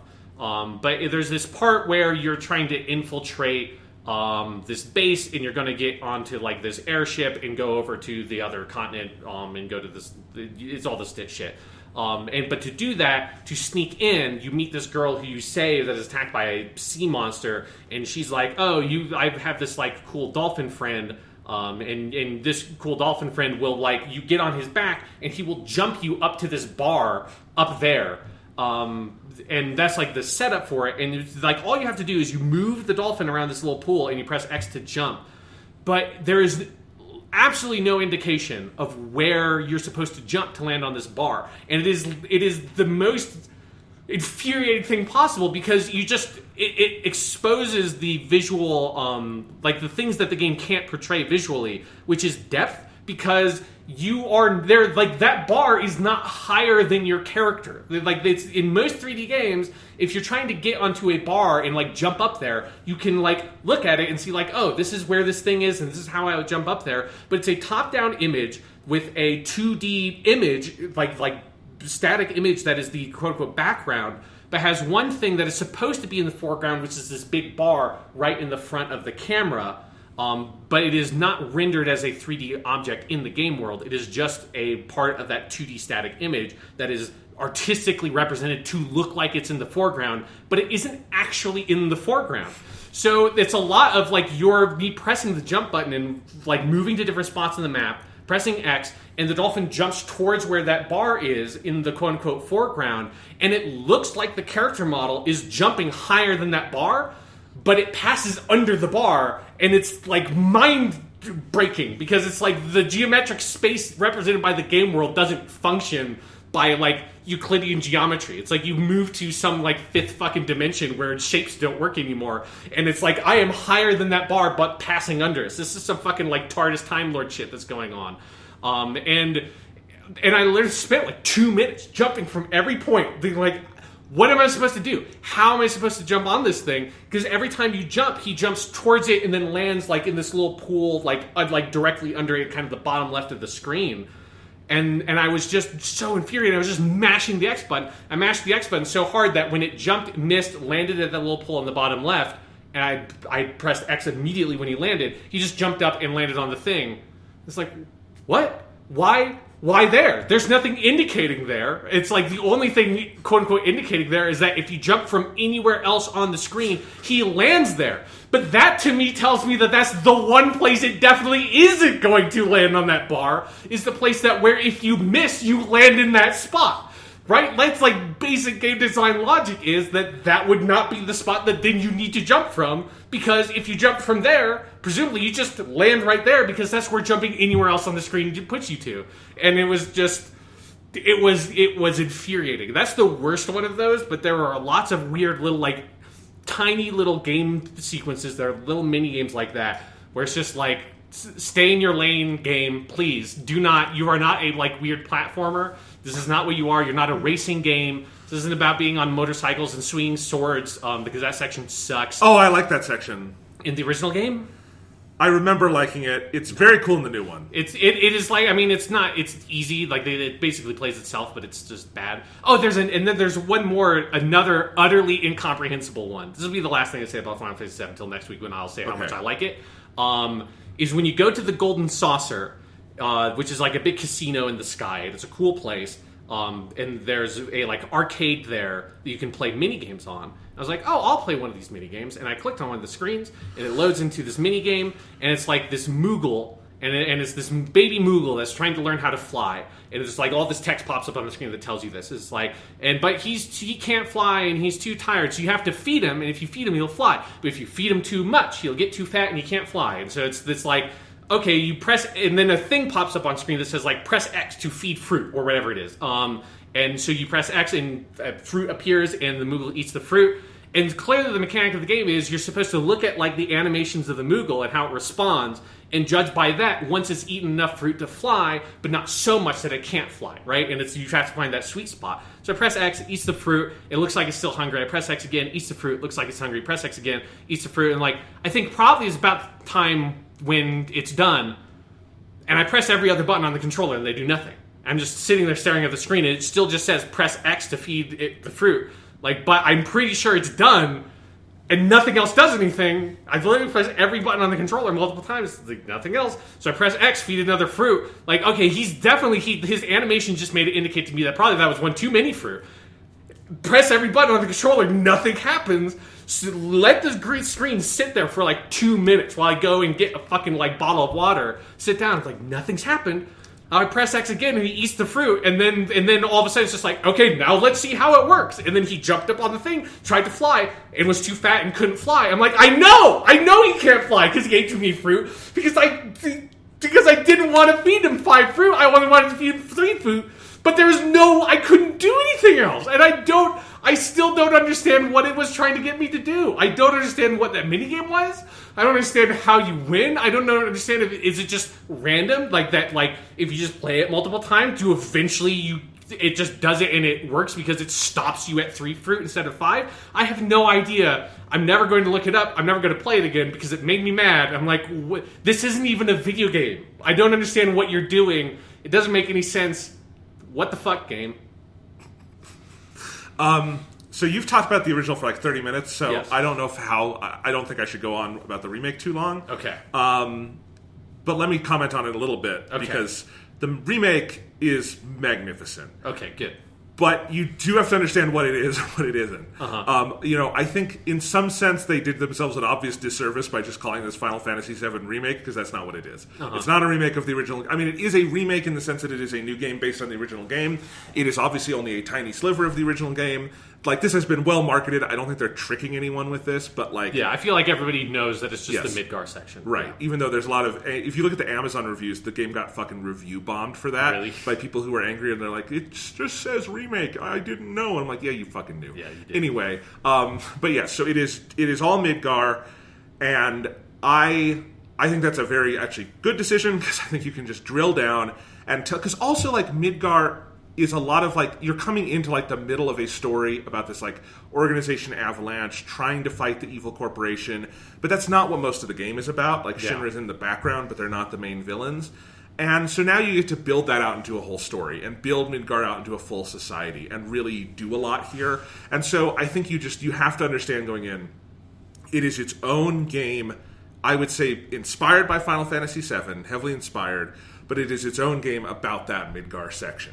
And who knows what their plans will be for the future, because at that pace, they would have to make like 50 of these. Yeah. And I don't think the rest of the game, like other areas in the game, don't support that kind of in-depth. Like Midgar, while it is brief, it evokes a huge amount. Yes. Whereas the rest of the game is more like a traditional Final Fantasy in terms of its pacing. Yeah, like for the second game, they could make a sort of Final Fantasy 15-esque open world kind of thing and have you do that. Yeah, and honestly, like probably you could do the rest of Final. I obviously haven't finished the rest of the game, but the pace I'm moving at it in, I think probably you could actually just do one more game and probably contain the rest of the story in it. Yeah, so it'll be really interesting to see how they do it. Yeah. Or if they... Because there's also hints that it might not be just the rest of the story. Right, so we'll yeah, see. that they might make changes, yeah. Yeah. But anyway, it's... So within that context, I think it is magnificent. It is a great game in its own right. It is also... If you know and love what it is taking from Final Fantasy VII, it is just a constant series of chill down the spine, oh my fucking god, they nailed it. This is better than it ever was, even in my imagination moments. And that's really cool.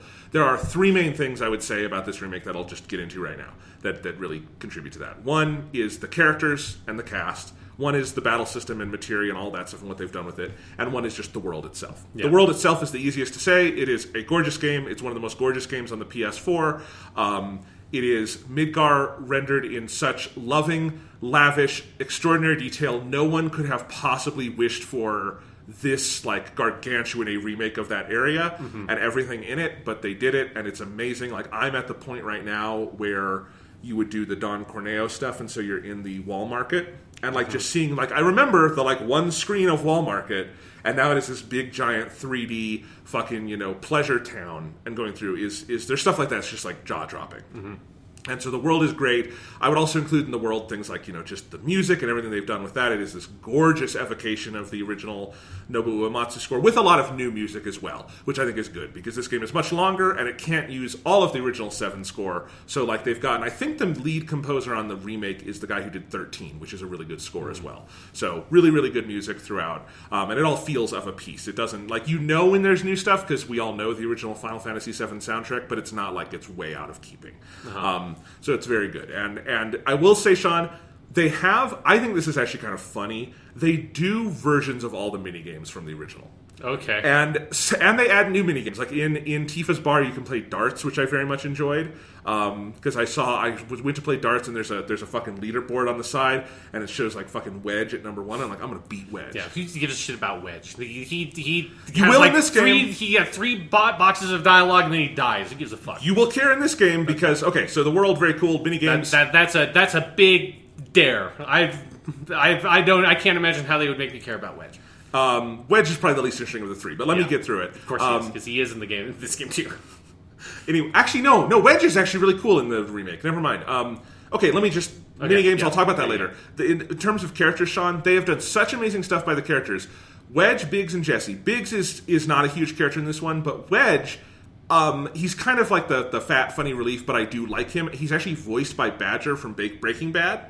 Badger and Skinny Pete. And he's a pretty cool character. The big one, though, is Jessie. They have way, way, way expanded Jessie and her role. There's an entire, like, new chapter in the game where you go to Jessie's hometown and you meet her parents and all this stuff. And, like, she's one of the love interests for Cloud in the remake. Jessie is probably amazing. Don't want to go after that one based on the game. Yeah, you know, I don't know how they handle it because they are very much expanded as characters. Like, they feel like they do not become members of your party in the sense that you can control and battle them, but they are constant cast members in the new game. So, like, they are elevated very much. But, so I'm amazed at what they've done with them, because Jessie is voiced by the woman who does Futaba in Persona 5 in English, and she's just really, really great, so I love that. But the main cast, as you said earlier, of Cloud, Tifa, Barrett, and Aerith, and I think that we'll get a little bit of Red 13 at the end. Yeah, so we'll Red see. 13 should be at the end. Yeah, which I'm excited to see. But it's amazing to me how well they did those characters, because I agree, the best Final Fantasy VII has the best Final Fantasy cast. It's got one of the great video game casts, and they have expanded on those characters while staying true to a lot of those basic things about them in really amazing ways, and I just love the characters. Barrett, I think, has probably benefited the most from it, because in the original English translation, he just kind of comes across as generic, angry black man who is sometimes funny. Yeah, it's clear that they watched a lot of Mr. T stuff, and then they tried to localize that character. Yeah, Barrett is a lot more nuanced in this. He is very, very funny. He's very soulful. He's just a great, great character, and that vocal performance is fantastic. Tifa has been hugely expanded upon, and her relationship with Cloud is really one of the heart points of this game, except Aerith also is, and like truly all the stuff with Cloud and Aerith in the remake so far is the stuff where my jaw just drops and goes, in our wildest dreams, we never would have dreamed of them doing it this well, because it is so well written. It is like it's restoring all the nuance that was lost in the original English translation, plus adding a bunch more.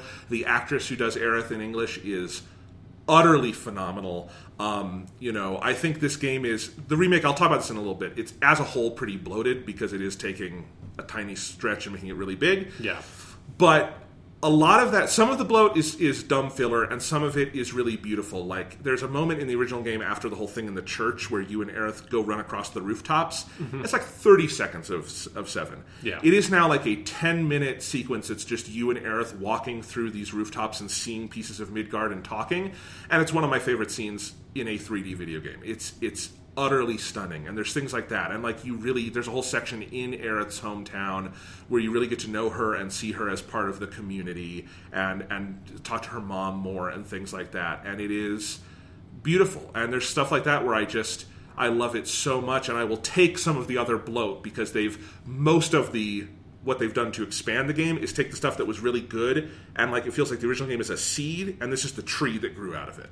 And that's the best way I can describe so much of what they do, especially with Cloud. Because I like Cloud plenty in the original game, but I was really worried they were going to like amp up the angst and make this kind of hot topic Cloud for the remake. Uh-huh. And they so don't do that. If anything, they dial it down, and he is like the sweetest, most adorable fucking JRPG hero. I love him to death. The voice actor is so good, and just like his kind of timidity and like unease around other people becomes something so interesting and kind of sweet, because he is this like very good guy deep down, but he's kind of fucking broken fundamentally. Mm-hmm. And the way they portray all that is just fantastic. So the character stuff is the main reason to come for the remake.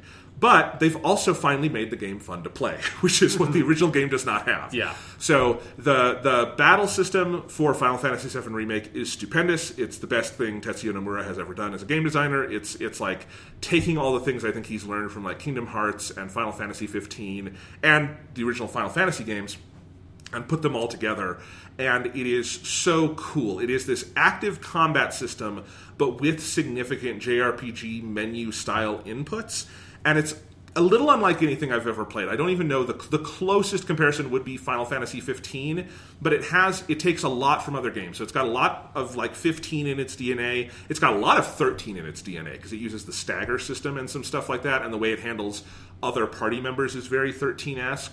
And then a lot of little things from 7 it takes over. So you have your main weapon, and you can press the square button and do attacks on the battlefield with that. Your triangle button does some kind of strong or different attack, and circle is dodge, and then you can use R1 to block hits. Mm-hmm. And that's all the active stuff. But while you're doing that, they have taken the active time battle system and rechristened it the ATB system at the bottom, which is every character has 2 ATB bars, and those fill up either on their own if you're just standing around kind of slowly, or if you put in inputs and do more hits, it will fill up faster.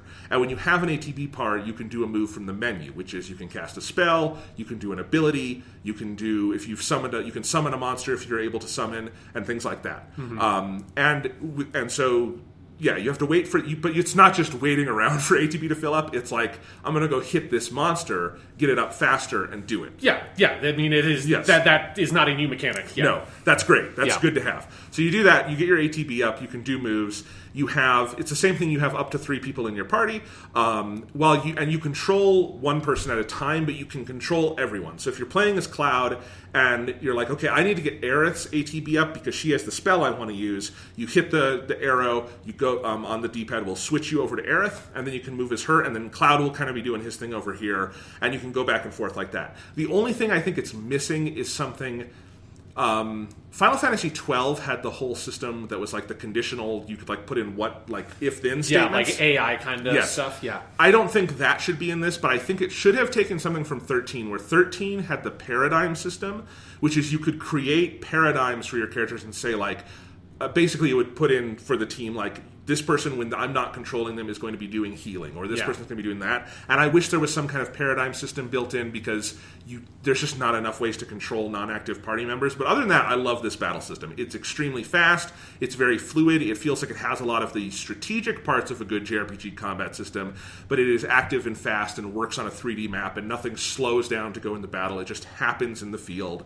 And it's really good, and it's expressive. They've kept the materia system around, but as you can probably tell from my description already, Sean, it fits to this much better. Yeah. Because for one, like, it's the same issue like you talked about, although I think it works better here, where like, yeah, you could make Tifa a healer, you could make her a spellcaster, whatever. But at the same time, her normal attack inputs are much more important, because they have actual like range and physicality in the world that you're controlling. So that's already there. Like Tifa, her being a bare knuckle brawler is like part of it, and you can't erase that. It's just there always. The one thing that annoys me, the only thing that really annoys me about the materia system in this game is that you can go into battle and you can assess your enemies and see their weaknesses. But if you see their weakness is lightning and you have not equipped anyone with lightning, during battle you cannot re-equip stuff. So sometimes I'll go into a boss and I'll see that and I'll be like, and I'll just reload my save and then re-equip things, and that's dumb, and they should fix that. Yes, you should be able to have like loadouts or something that you switch between. Yeah, exactly. So it's still not my favorite thing in the world, but I think it's much more interesting here, and it's been built out in lots of ways throughout the game.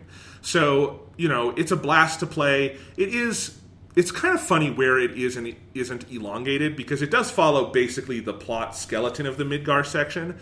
And if you know that section really well, it is funny to see where they've stretched things out. Like, so you know how the game starts with the attack on the first Mako reactor? Yeah.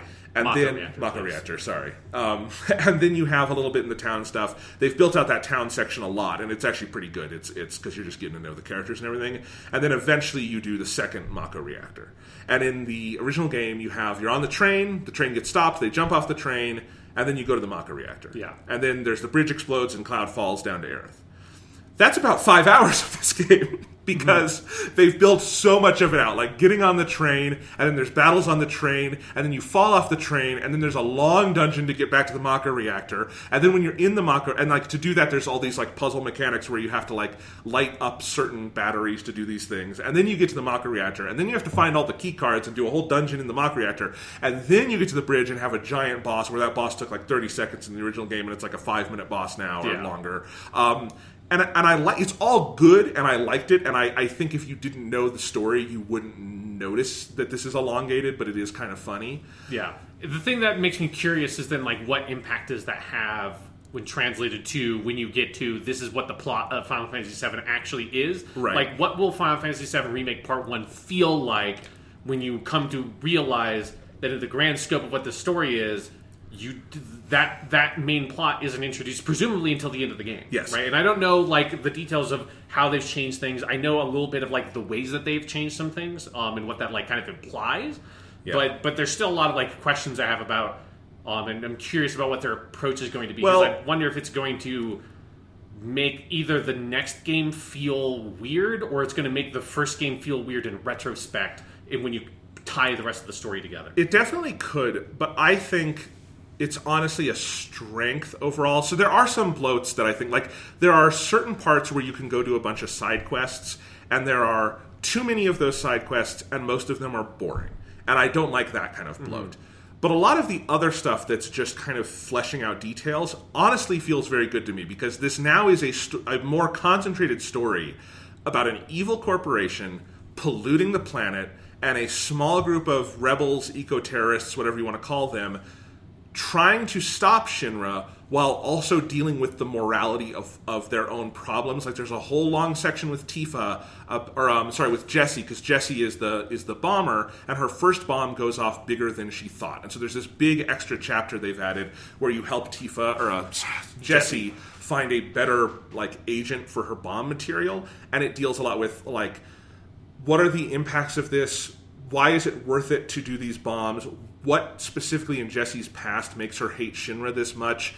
And they take that time with everyone over the course of the game to expand on that more, and it honestly feels surprisingly timely right now. It feels very, very much of the moment, and I really like that about it. And I think knowing where the Midgar section ends in the original, I'm pretty confident that they could find a good way to cap that and then kick off into the Sephiroth stuff. Right. So I'm really curious about that. But I think it's surprising how much it feels like, because this is honestly a problem I had with the original Final Fantasy VII, is the turn where you get to Sephiroth and then the plot of the main game. I felt like I was abandoning all this interesting story stuff that never got explored in Midgar. Well, now it's explored. Right. So, the remake is probably, or this section is probably a little too long in places, but I will take that for the places where it is elongated in really beautiful, soulful ways. And overall, I'm probably, it feels like I'm about halfway through. Because I know there's 18 chapters. I'm in chapter 10, I think. And I just know, like, okay, I'm about to do the Honeybee Inn.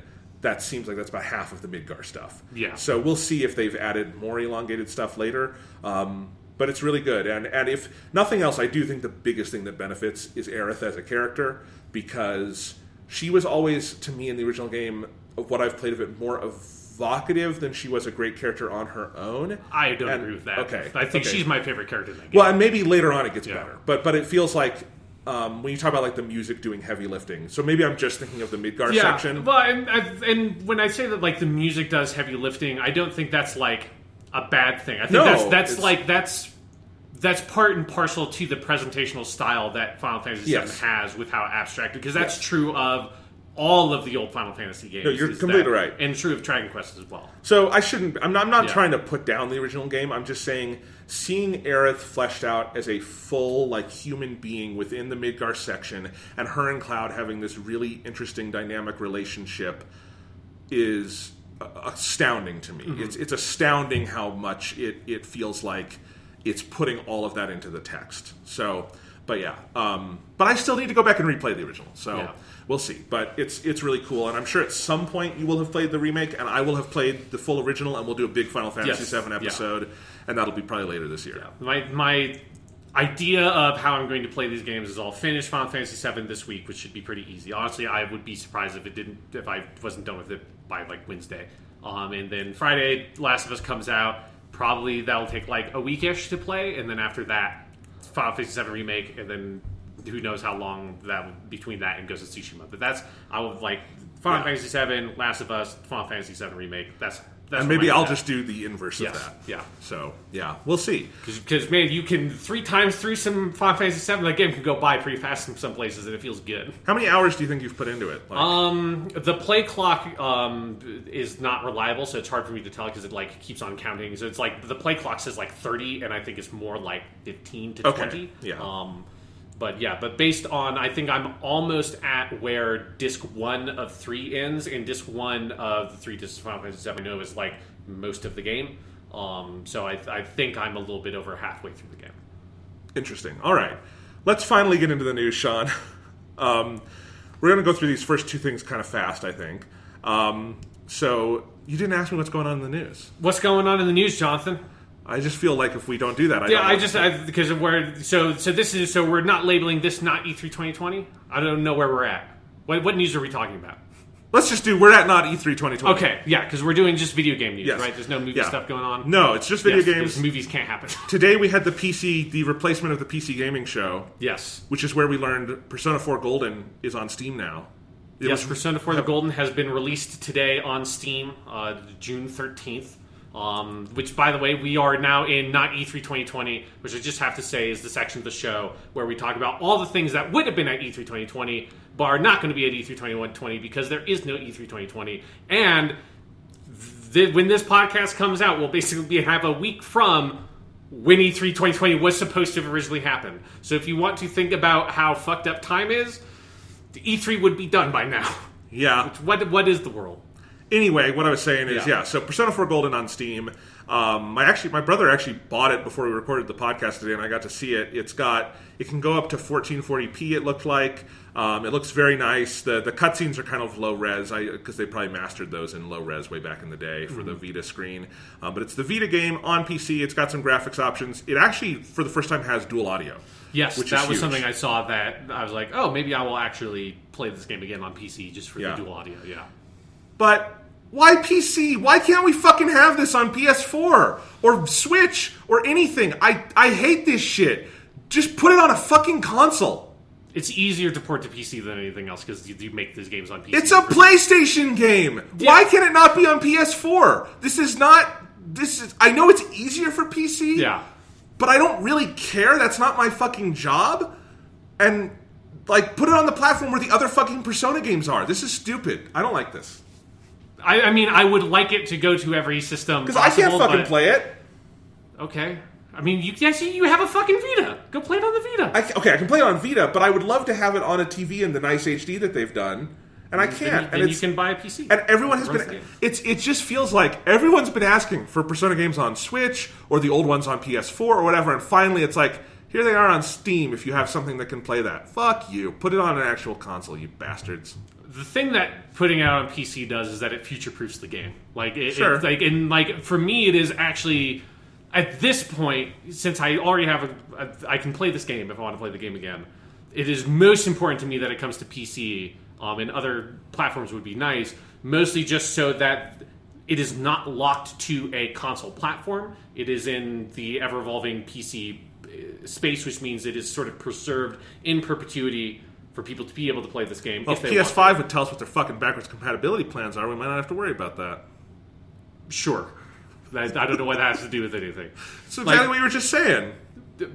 But eventually Xboxes and PlayStations won't exist. Eventually all the Xboxes and PlayStations we have now will not work anymore. Yeah, because programs from 2020 might not work at that point either. But you will find ways to make it work on PC. If you have a PC and Ingenuity, you can get basically anything you want to run on it, right? On a console, eventually there's something you can't do. I think it is, if you want games to be preserved, PC is the place to put them. Sure. And it is cool to have it out on PC.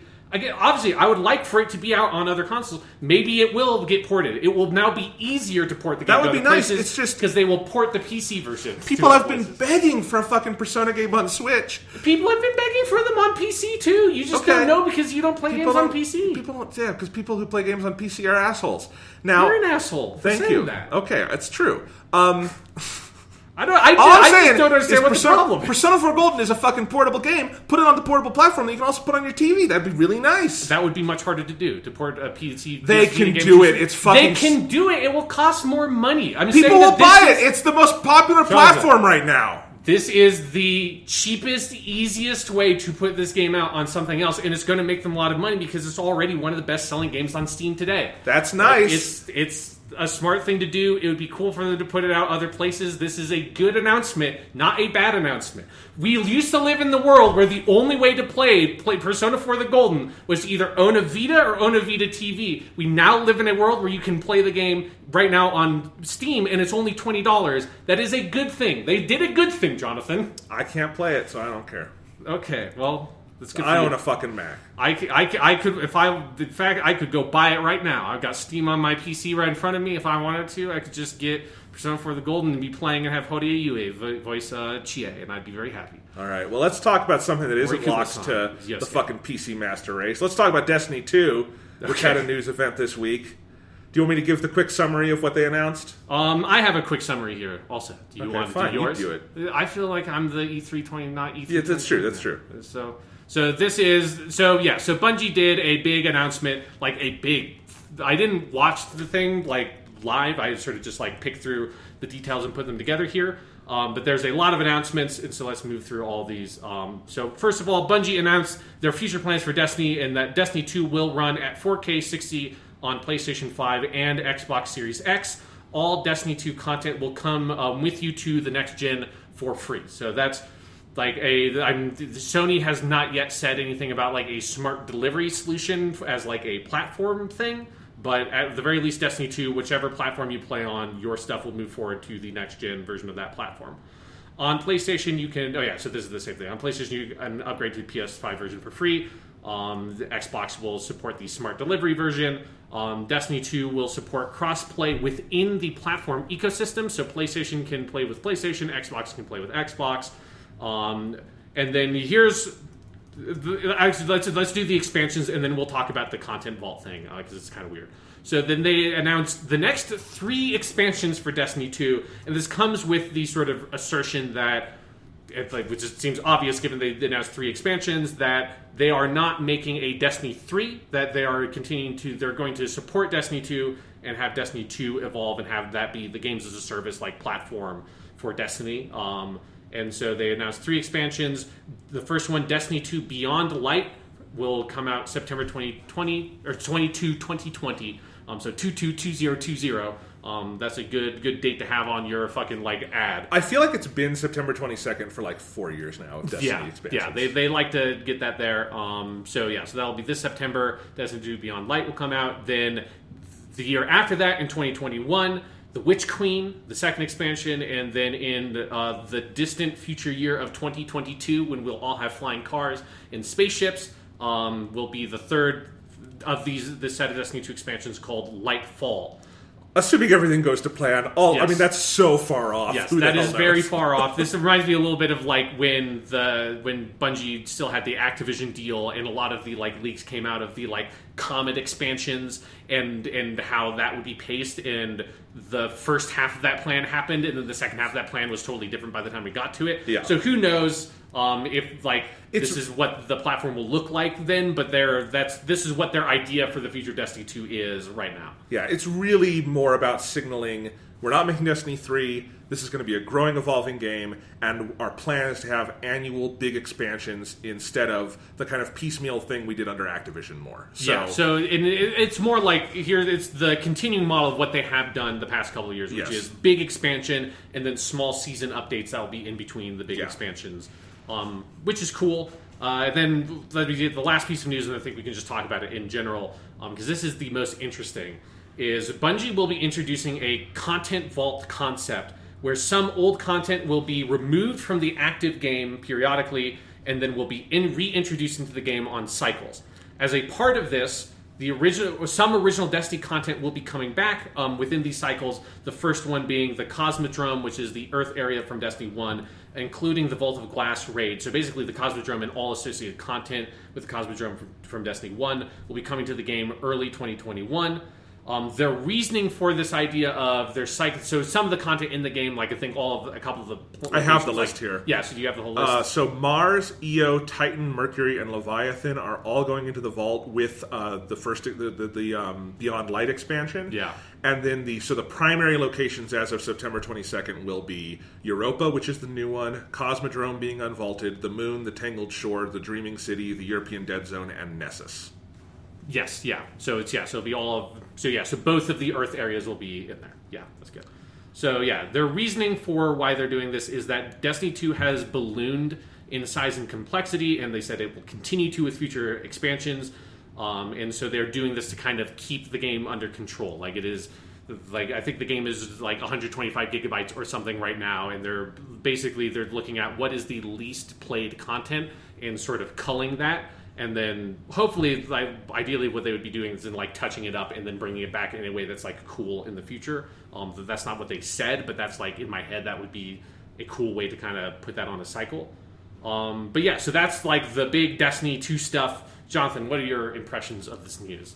I mean, most of it sounds great. It definitely underlines that if it weren't for sort of the Activision plans, they never would have made a game called Destiny 2, and this would just be one ongoing thing called Destiny. Yes. And I do wonder if this would have been a point to maybe just rename it that and like delist Destiny 1 from any sales sites. I think it's probably already is, but just this is Destiny. We're bringing back content from Destiny 1 anyway. This is just Destiny as an ongoing thing. It might get a little confusing, but if they're not planning on making a Destiny 3 anywhere in the near future, that would kind of make sense.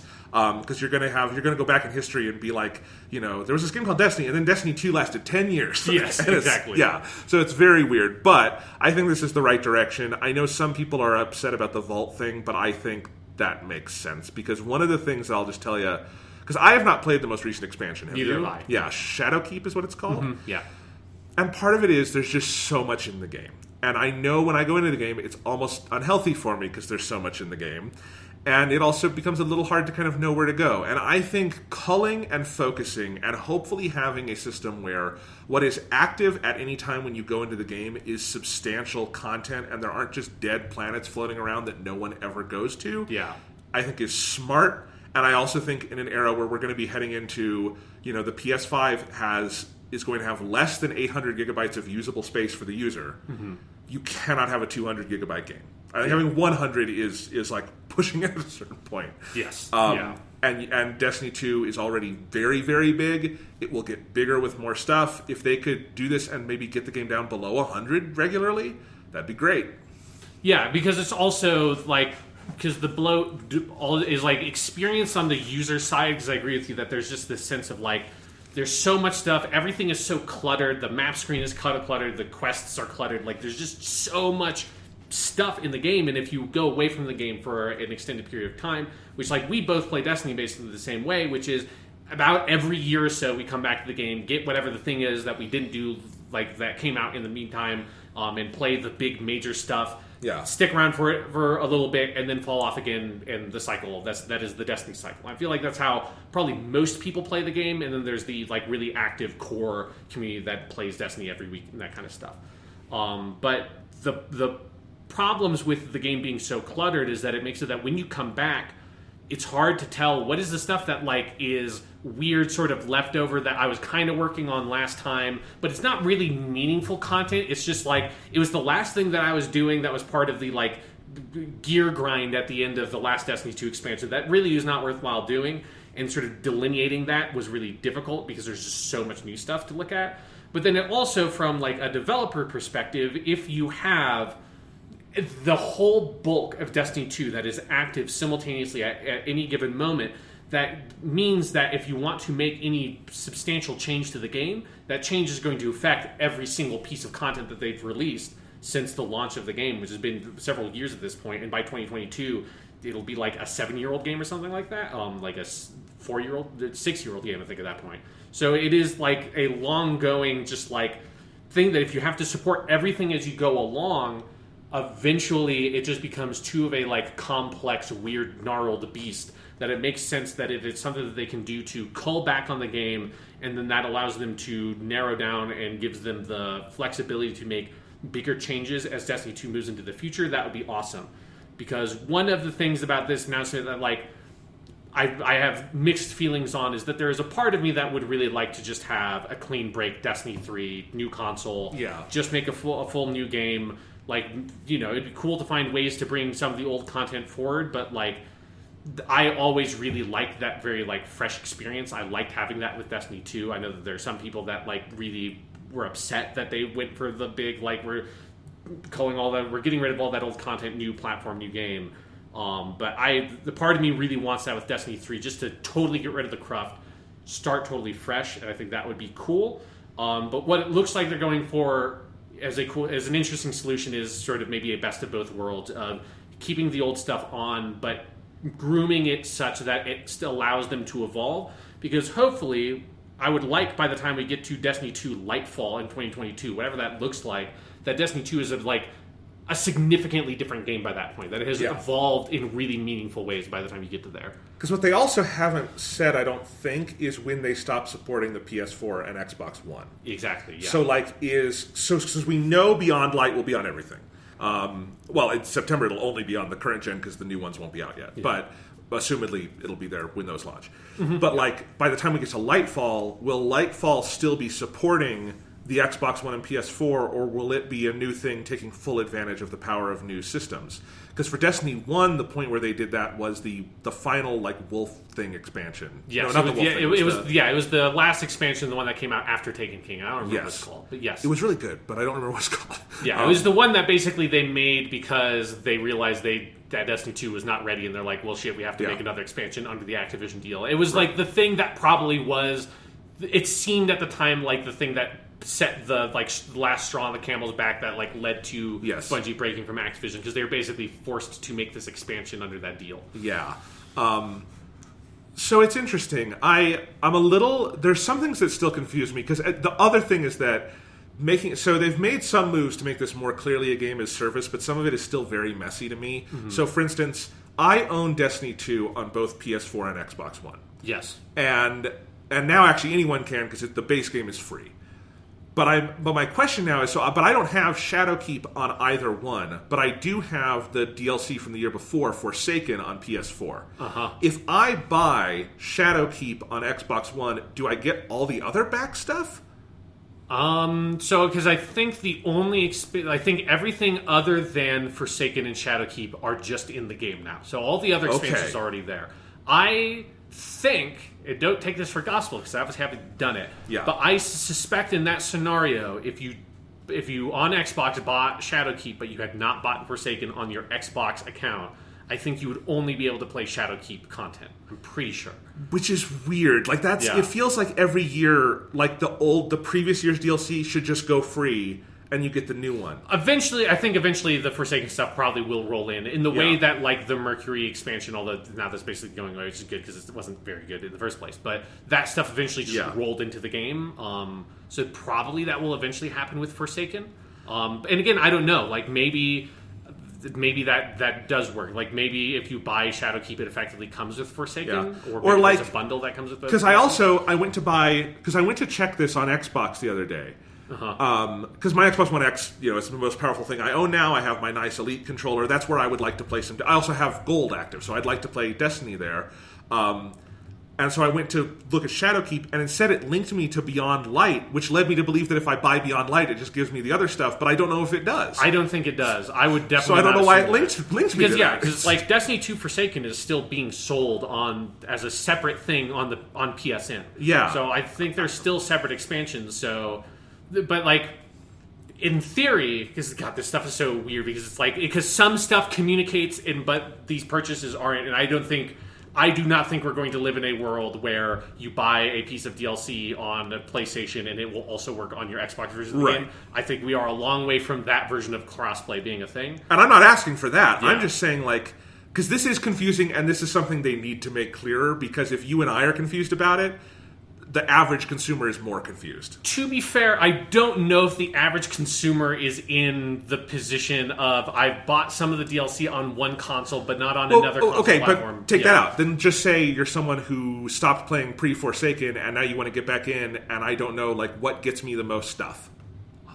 You'd have to buy. I wonder if there's a bundle. There's a thing called the Upgrade Edition, but I wasn't completely clear on what that includes. Yeah. So this is not super important. Yeah. But for your character though, presumably you wouldn't be able to go back and play Forsaken content. But I have Forsaken stuff. But you've already played it on the PlayStation version, and you've linked your accounts together, meaning you can play that character on any platform. Yes. So that means unless you wanted to go back and explicitly play or specifically play content that is included in the Forsaken expansion, you would be fine, right? You would just play the Shadowkeep stuff and not go back to the Tangled Shore and do. You've already done that. So for your specific situation, it would be a little bit weird, but I don't know if it would practically affect your experience with the game in a meaningful way. So the Upgrade Edition is $50, but it's on sale for $33 on both Xbox and PS4, and it says it includes Forsaken and Shadowkeep. Yeah, so that's what you're thinking about. Guess that's what it is. Okay. Yeah. So maybe I just get that. But as you say, then do I need but I can't go to the Tangled Shore without Forsaken. No. Okay. This is why I'm a little confused, but that's fine. Yeah, it's weird. It's weird. It's all the complexity of old MMO expansion stuff expanded to now. This game exists on Xbox. It exists on all the available Xboxes and will for the Series X as well. PS4, PS4 Pro, and it will be on PS5, and it's on Steam, and it's on Stadia. So it's on a stupid number of different platforms that communicate with each other in all different ways. And you can cross-save, but you cannot, and you can intra-platform play, but you can't cross-platform play, and there's no cross-buy, but it's also free to play for the base. I think this will clear up in the years to come because they've laid out a very nice plan, but this is the kind of stuff that I would like them to tighten. Yeah, and eventually, I think it's extra complicated because everything is complicated more by the transitionary period between consoles, and so eventually that will not be a concern because we'll just be on new consoles. Can I also say the other thing they need to do? Mm-hmm. Stop putting out these expansions in September. That is a stupid fucking time to put out Destiny. Because put them out in February or something, please, for the love of God, because that's when I always buy them. Usually it's sometime around February. I'm like, okay, time to get back in Destiny. So I associate it as this wintertime game. Because who has, unless Destiny is the only thing you play, September and October are so busy, especially in a year where we're getting new consoles. Yeah. Maybe this is a podcast host problem and not a normal people problem, but I don't know. I assume a lot of Destiny fans also play sports games and Call of Duty and all that other stuff that was also under Activision that comes out the same time. Yeah, what it frustrates me about it is I want to be able to, because I love Destiny so much. It's one of my favorite games in this whole console generation. It's fantastic. And I want to be able to keep up with the Destiny zeitgeist, but I can't do it whenever they come out in September because there's all this other stuff that I want to play at that time, and I know that like I want to play the new thing right away and get like and not be spoiled at story stuff and just like be a part of the conversations of those games. And it just doesn't feel like it's necessary for Destiny to compete with expansions in the middle of the busiest period of games, and you should just push it to January or February or something. Yeah, who knows? Like we're going to talk a game that was at the Sony thing that I'm extremely excited for. That was very smart, saying they're coming out January 2021. It's like yes, thank you. That's like just say we're coming out in January. Fuck you guys. We're taking that month for ourselves. Yes, you'll make more money. Yes. Anyway, so that's Destiny 2. I am very excited, and I will definitely. I want to play Shadowkeep before we get to the next one, and I'm sure you're in the same boat. Yes. So we'll probably talk about that more. So, Sean, big news this week, though, was the PS5 Reveal event. That's what they called it. That was the hashtag. Yeah. We did indeed see the console. You have your extensive notes? Yes, so I did my full E3 style notes for not E3 2020. This is like by far the most substantive thing. Like this feels like it would have been in a different format probably, and maybe some of the content would have been different. I mean, it would have definitely been in a different format. But like the basics of what this presentation were feel more or less like what you would have expected for around E3 from Sony. Right? I think they probably would have saved the controller reveal to go along with the hardware. Yeah. I think there are probably some other things from like the Sony talk that would have been emphasized.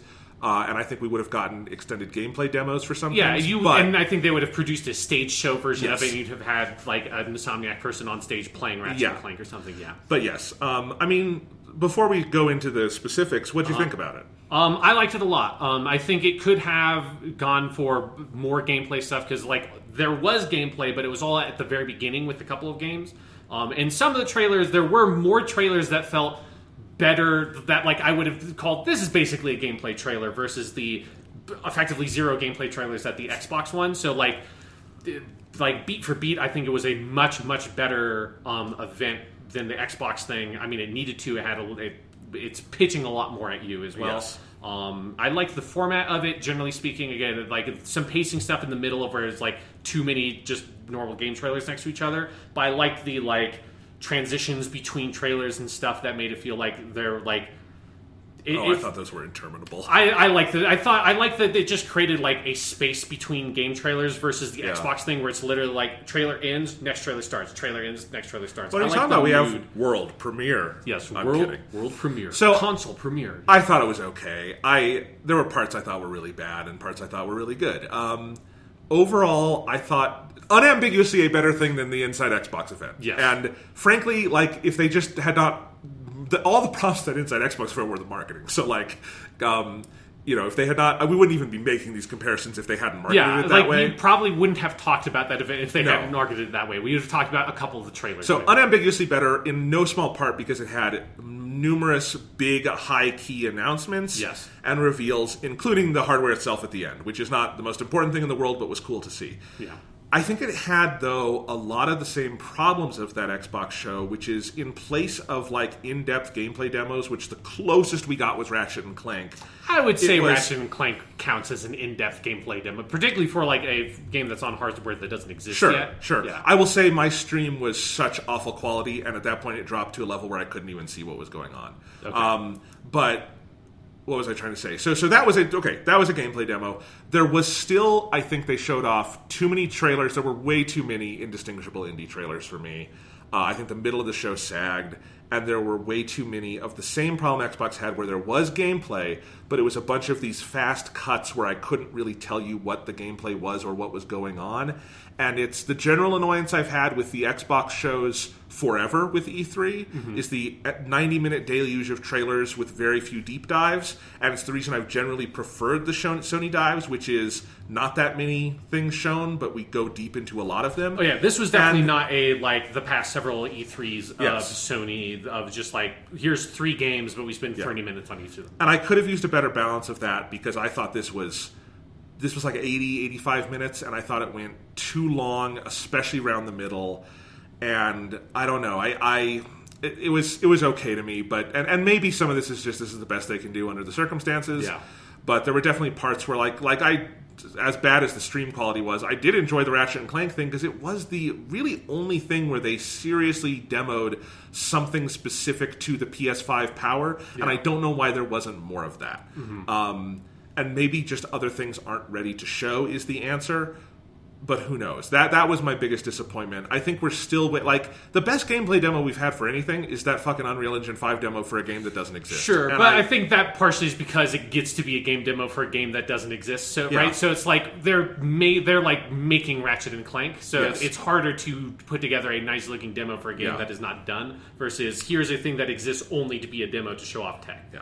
That said, boy howdy, some exciting announcements. Let's talk about them. Yeah. All right. So at the top of the stream, they said content may not be suitable for all ages, and that set me up for this. Like, oh, this is going to here's another video game thing that's going to be super gory and violent. And honestly, one of my other major takeaways from this is one of the things I liked about this event is it was a huge variety of different games, lots of different genres and graphical styles on display, and it wasn't the here's 3 trailers in a row of people getting their arms cut off and heads exploding and the kind of weird dissonance you get at a lot of E3 shows. Yeah. Because I think other than one dude saying motherfucker in the Deathloop trailer, there really wasn't anything I would say is not suitable for those ages. Another thing to just say is that they had gotten ahead of front of the stream and said, this was a couple of days before they had it, where they said that the video that they were streaming was going to be mastered at 1080p 30 frames per second. For production reasons of having everybody being in different places. Presumably they didn't want to have be sending 5 terabyte video files all around of the finished thing because it was all 4K 60. So if you want to watch the actual proper thing and get a good look at a lot of these games, you should just go find as soon as it was over, studios individually uploaded the 4K 60 frames per second trailers and stuff to their YouTube channel. I will say, instead of doing this as a stream, I wish they had put this up as a premiere, which is something you can do on YouTube. I sometimes do it with Weekly Suit Gundam podcasts as a joke, because I think it's funny to premiere a 4-hour Gundam talk with no real video footage. But you can do that, and it doesn't let people skip ahead, but it does allow you to watch the actual mastered video. And you would still probably want to do the 1080p version just because so many people would be watching it at once, but you would not have the problem of stream quality that sometimes is so blocky I couldn't see what was going on. Yeah, and it depends on your internet connection and stuff like that. Yeah. I agree. I honestly don't understand why all these things are live streams. I don't understand. Unless it's a thing where you or have someone live recording or interacting with the event, I don't know why all these things are. And they're all pre-recorded videos, just uploaded as a pre-recorded video. And if you did it as a premiere, everyone still watches it together at the same time. There's a live chat. They can use these tools. Whatever. Yeah, but I'm with you. But this is not a Sony thing. This is all these people. No, all these of course, studios do this way. It's what the fuck is going on? It was a huge problem at the Xbox One too. So it's a problem for everyone. Yeah, so it's just weird. So then it opened up. It opened up with a timeline of PlayStation. I think they did this with the PS4 one as well. Did 2013, where it's just here's a PlayStation logo, and then here's a bunch of random Oh, the beginning of this show was so bad. Yeah. It went on forever because they had the fucking PS4 thing and the GTA 5 thing, and we didn't get anything PS5 specific until 8 minutes in. That was the worst part. Yeah. I wonder if that was hey, people are going to show up to this stream 5 minutes late, let's wait a little bit, or if it was just Rockstar has more money than anybody in the world, and they're just hey, we're doing our GTA thing, put it at the very beginning. I have no idea why. But yeah, so there's a lot of a video montage of PlayStation history, then a video montage of PS4 games, then a GTA 5 trailer, which, we don't really give a shit about GTA 5 here. It is the most played game in the world, so I get it. It's been the most played game in the world for 10 fucking years or something. It's sold over 100 million units. I get it. Yes, I get why it's here. It does nothing for me, but it's basically the announcement is there's going to be an expanded and enhanced version of GTA 5 coming to PS5 2021.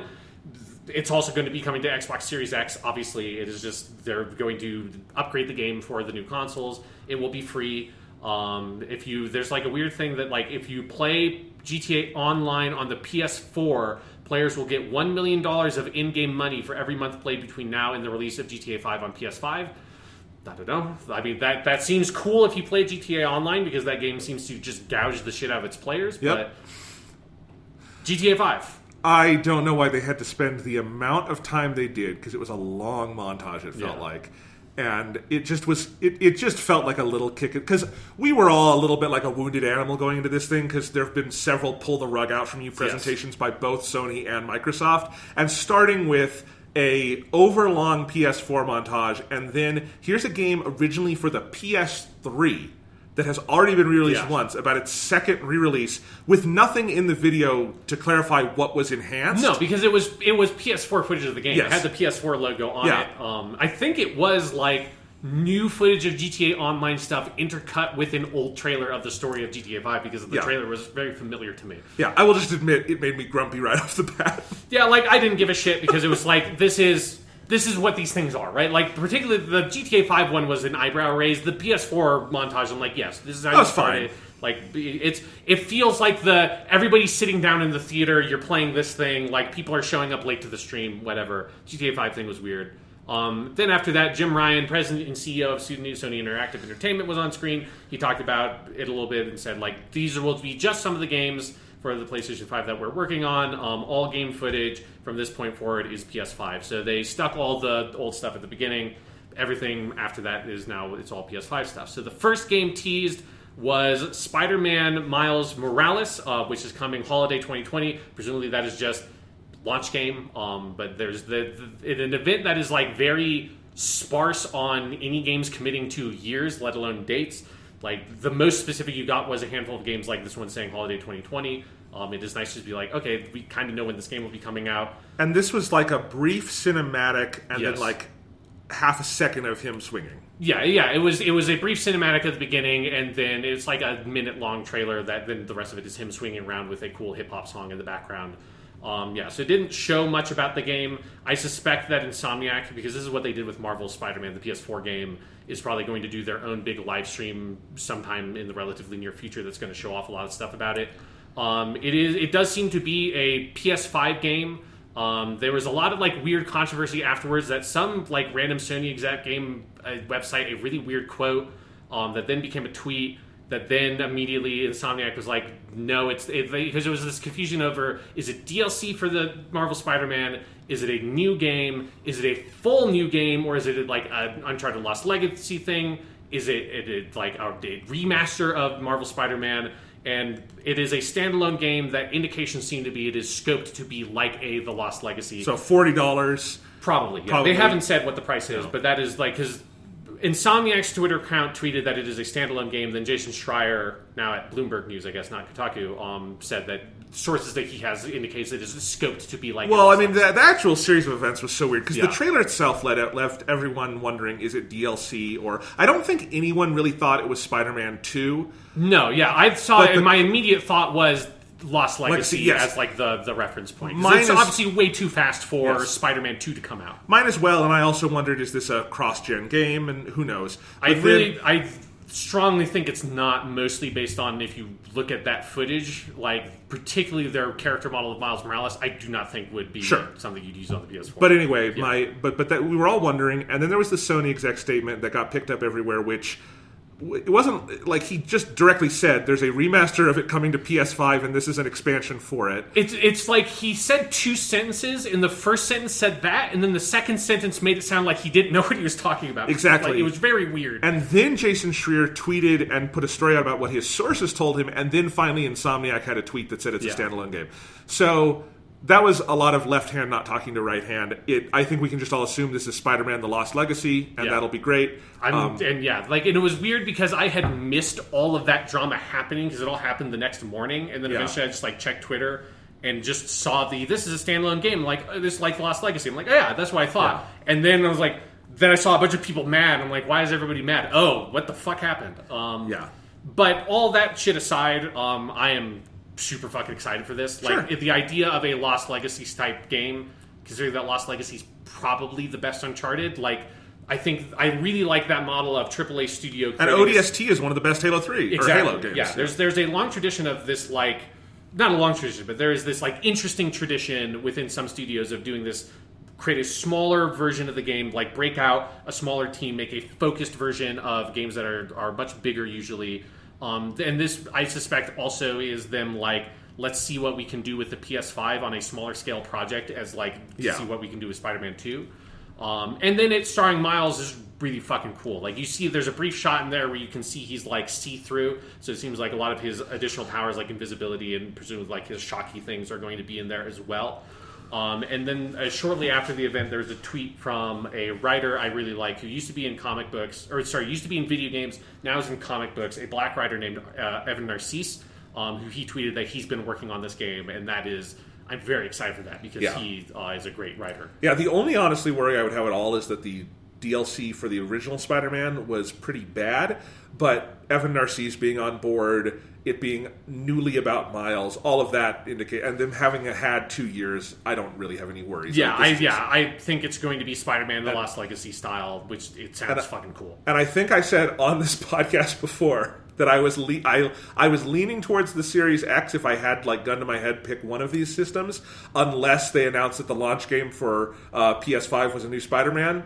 So they were listening. Yeah. And because it also is a smart way of, again, like, I'm curious to know some of these other games that don't have, like, even, like, years on them, what the, like, projection is for when they want to come out. Yeah. Because currently this is the... only major launch game. Yeah, the only major launch game from a Sony first-party studio, which I don't... That seems like that's not going to happen. That just doesn't seem plausible to me that they would not have something else at the launch. But it is a smart way to have one of your marquee studios, Insomniac being a studio that they recently purchased, like be able to create a game that launches with your system that also is them making a game for 5 years and hitting this moving target, it being that smaller scope thing. That seems smart. Yeah. So yeah, that's cool. Like, it was a cool way to kick it off, like a big surprising announcement. I wanted to see more of what it is, like an actual gameplay thing. Then Kazunori Yamauchi, the man behind Gran Turismo, who's been making Gran Turismos for longer, maybe than we've been, almost longer than we've been alive, was on stage and he was talking about Gran Turismo, and then that was announcing Gran Turismo 7, the seventh. I think it's actually more than the seventh Gran Turismo game, which is the long-running, all the way back to PlayStation 1, PlayStation exclusive racing franchise. That is like very prestige. Like, I've never played these games. I don't have a particular interest in them because my interest in driving games is I really like Burnout Paradise and I'm good. But it's next gen. You do next gen. You do next gen cars. Like, Microsoft did the same thing at their next gen gameplay reveal with Dirt 5 or 4, whichever one number it is. And next-gen cars look good. There's, like, ray trace reflections on the chassis of the car. There's a really, like, we are showing off we can do ray tracing stuff shot where there's, like, two mirrors moving around the outside of the car, and you see the car reflected in the mirrors, and the mirrors reflected in the car, and then the reflections of the car from the mirrors reflected on the car, and it's just, like, infinite reflections. It's like, these are very good-looking cars. I could not tell any of that because of the stream quality. Yeah, again, if I after that I went and watched the YouTube video that they uploaded that you just put at the highest quality, and it looks very fucking good. Again, not going to play it. I'm not a Gran Turismo dude, but if you like good looking cars in your video games and you like to see this is the thing is like reflections and lighting, which was the most notable difference.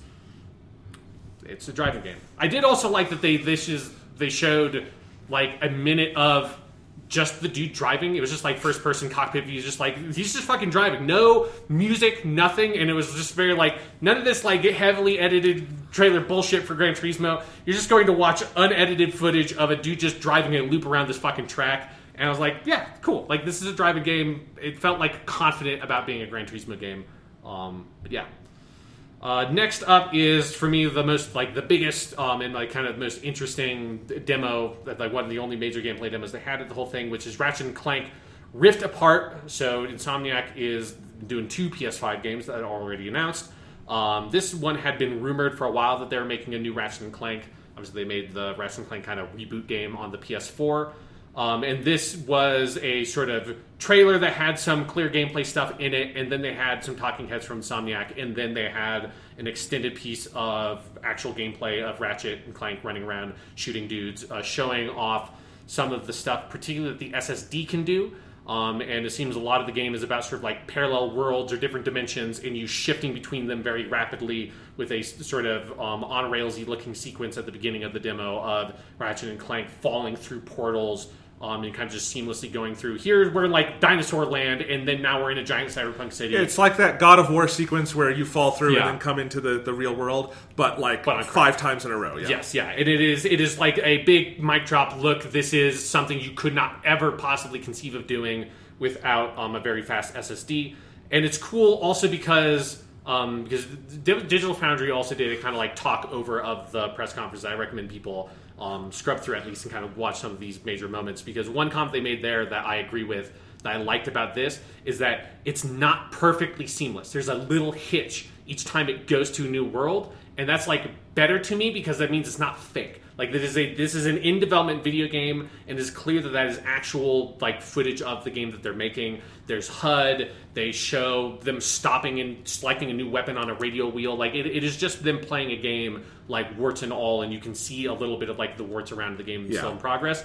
But this is another one that like looks really fucking good. It has that like maybe looks better than the Ratchet and Clank movie that they made, kind of really high quality CG aesthetic that's really clean. They talked about having ray tracing reflections on Clank, which is cool, I guess. But yeah, I've not historically been a Ratchet and Clank guy, but the PS Plus Ratchet, or the PS4 Ratchet and Clank was on PS Plus, and I'll probably check that out especially if this game is close to that launch window, just to sort of see what they do with it. Yeah, totally. This is kind of funny. I remember when I bought my PS3. I think I got my PS3 in 2009, and the game I got with it was the first Ratchet and Clank for the PS3. Because Ratchet and Clank kind of skipped the PS4. There was the one reboot game, but not like a big marquee new original Ratchet and Clank title, which used to be a very popular PlayStation franchise. And there were several on the PS3, but the first one ever, I did play some of that, and it did all of the 6-axis stuff. So there was all this like Ratchet and Clank is historically a series that demos a lot of PlayStation stuff at launch, and so I was glad to see this. It looks really good, because Ratchet and Clank seems like something I would like, but when I've played around with it sometimes I get bored. This looks really, really cool, and I am excited for that. And if it were a launch game, if it were the PS4's knack, it would be much better than knack, probably, and I would enjoy it. So I hope that can come out at or near launch, because that would be really cool. Yeah, and considering it was the thing that got the biggest gameplay demo, that's what makes me feel like it's gotta be. This feels like it's supposed to be a launch game. Like this was this event's version of the Killzone Shadowfall demo at the PS4 Reveal event, which is like, this is, you get a lot of like smaller gameplay teaser videos and stuff like that, and then like, you know, the deep down video, which was total bullshit at that PS4 event. But you have this one thing you can hold on to, which is like, this is an actual game running. And Killzone Shadowfall, like when you got to that section, when you actually played the game, that game was not amazing, but that section is exactly from that demo. Like, it was a little bit better than what they showed there.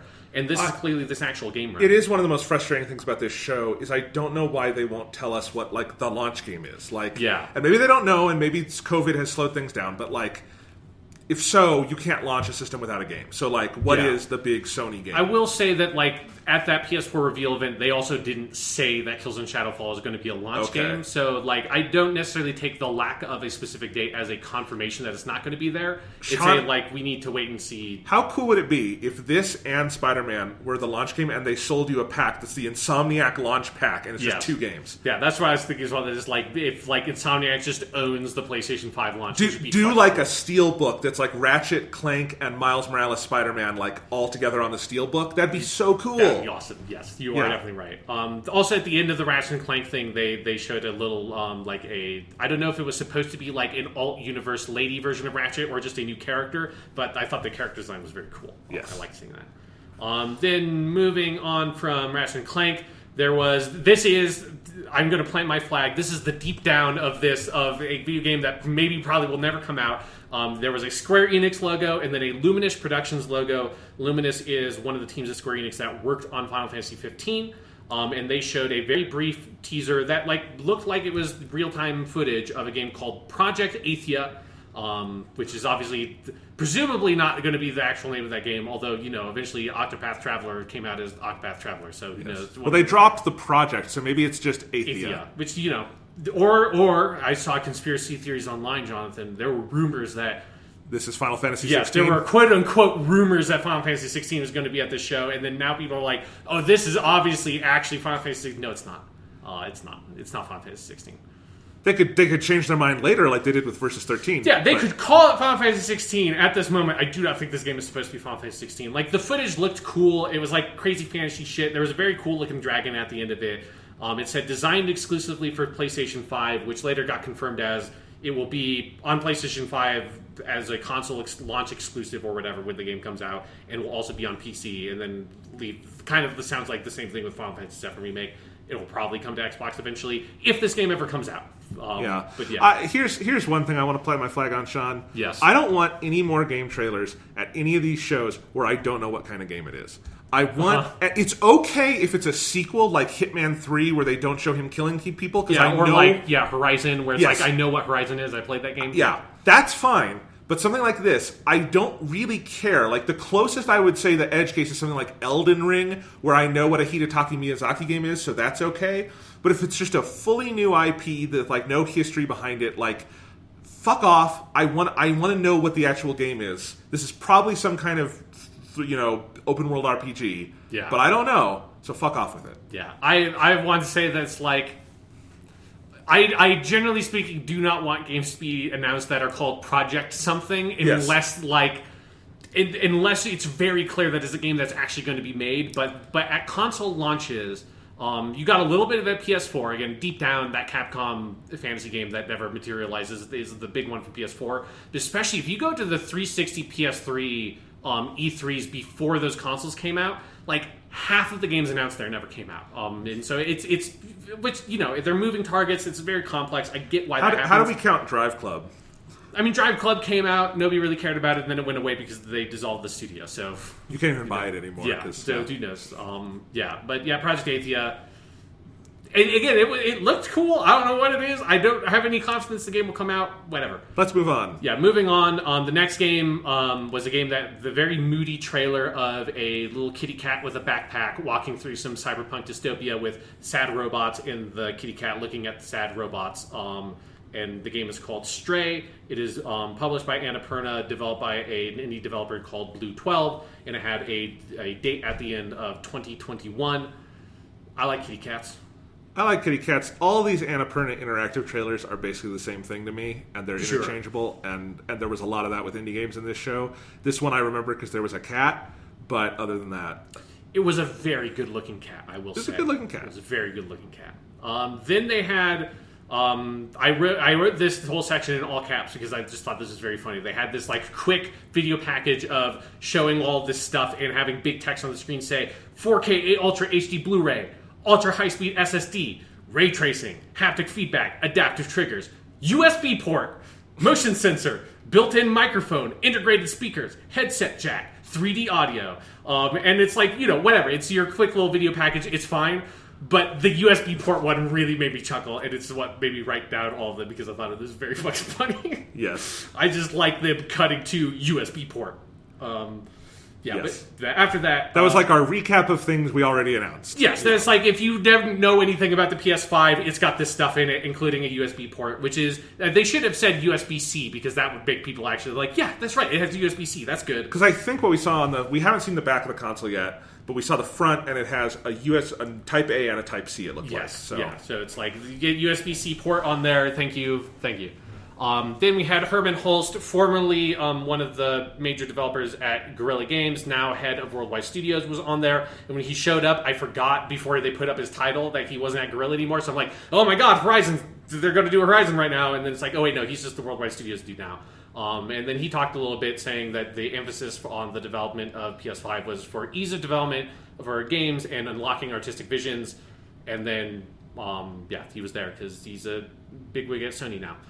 Moving on, we have a new game by Housemarque, probably best known for at least the Sony audience as the developers for Resogun, the best launch game for the PlayStation 4. It was so good. It was so fucking good. And so Housemarque, they've also made a lot of other stuff, but they are making a PlayStation exclusive game called Returnal, which is... a terrible name. Name. Eventually I will just like not notice that it's a bad name, but right now it is like, yep, that is a bad name. It was a very stylish trailer that had like this kind of like Prometheus kind of vibe to it of sci-fi horror stuff. It was set up for Deathloop right later on. A person stuck in tragic Groundhog Day scenario. We also don't know what kind of game it is, so I don't care. It's like a third-person shooter that's probably very arcadey. It was not like an explicit, here's like a bunch of the game. Yeah. It is obviously that Housemarque has a very good track record, so I'm pretty interested. And this seems like a much bigger game than Resogun, so that seems interesting, Yeah. Then there was no release date on there, but this is another one. There had been rumors forever that Housemarque was making a launch game for the PS5, so this would be one that I would not be shocked if it eventually was a launch game or close to launch game. Next up, developed by Sumo Digital, a new game in the Little Big Planet franchise, but it's not a Little Big Planet game in the traditional sense. A game called Sackboy, a big adventure that looks like a sort of Super Mario 3D World style 3D platformer, like that kind of isometric perspective. It started with a thing of like a very close up on some sort of like stuffed animal thing. That was a tiger, but when I typed it in here, I mistyped tiger and said stuffed animal ? Tigger ? And that immediately was like, they should make a fucking Winnie the Pooh 3D platformer. What are we doing? It'd be what great. are we doing? It would be very good. I'm sure those exist on like the PS1 generation, but a new like high quality 4K 60 frame per second Tigger platformer, give it to me, please. No, I want the 100 Acre Wood open world game. You can play as all the different characters. It's actually 100 acres. Yes. That you can play. Real space. Rabbit, you do your gardening. Pooh, you go look for honey and do errands for people. Tigger is a platformer and you do fun stuff. Tigger's the one who's fun to... Owl can fly. Eeyore just contemplates his mortality. Yes. Yeah. Eeyore is a visual novel by Yoko Taro. Yes, yeah. Yes, very good. It is just like black and white, like ink splotches, heavily stylized. Well, we just planned a better game than anything at this or any other show. So yeah, fuck it. Isn't Winnie Pooh's fucking Disney? It does Disney on it. You can't just make Winnie the Pooh. It's not Sherlock Holmes. Damn it. Well, okay. I think you can make Winnie the Pooh stuff, but you can't use the Disney-like versions Designs. of them. Okay, yeah. So it'll be like those weird Lord of the Rings games that had the book license, but not the movie license, and so it all just like looks weird.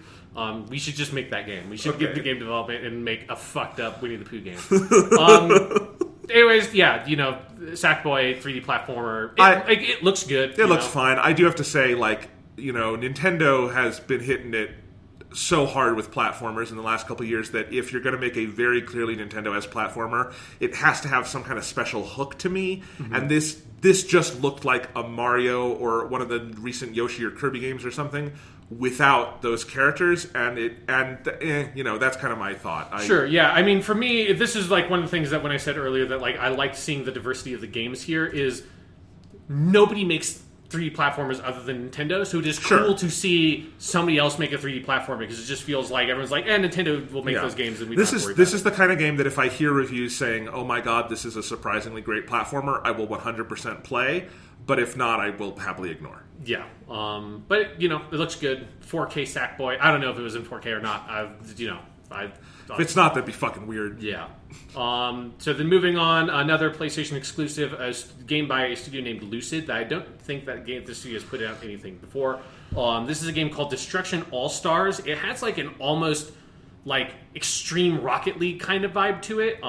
It was like crazy cyberpunk, like death sport vibes of it felt like a world where it is all like happy-go-lucky bubblegum crazy people, but really they're like actual like murderers on death row that like this is the only way they could, if they win the Destruction All-Star Derby, they get to survive. That was not part of the game. That was just my headcanon for the crazy world they presented. This bored me to tears, but your headcanon is okay. It was one of those, like you're saying earlier, of it's hard to get a sense of like what the actual game is, but it was a fun trailer. It was like big explosions, crazy people running around. It was like people outside of the cars and inside of the cars. I'm curious how that mechanically that will work, but yeah.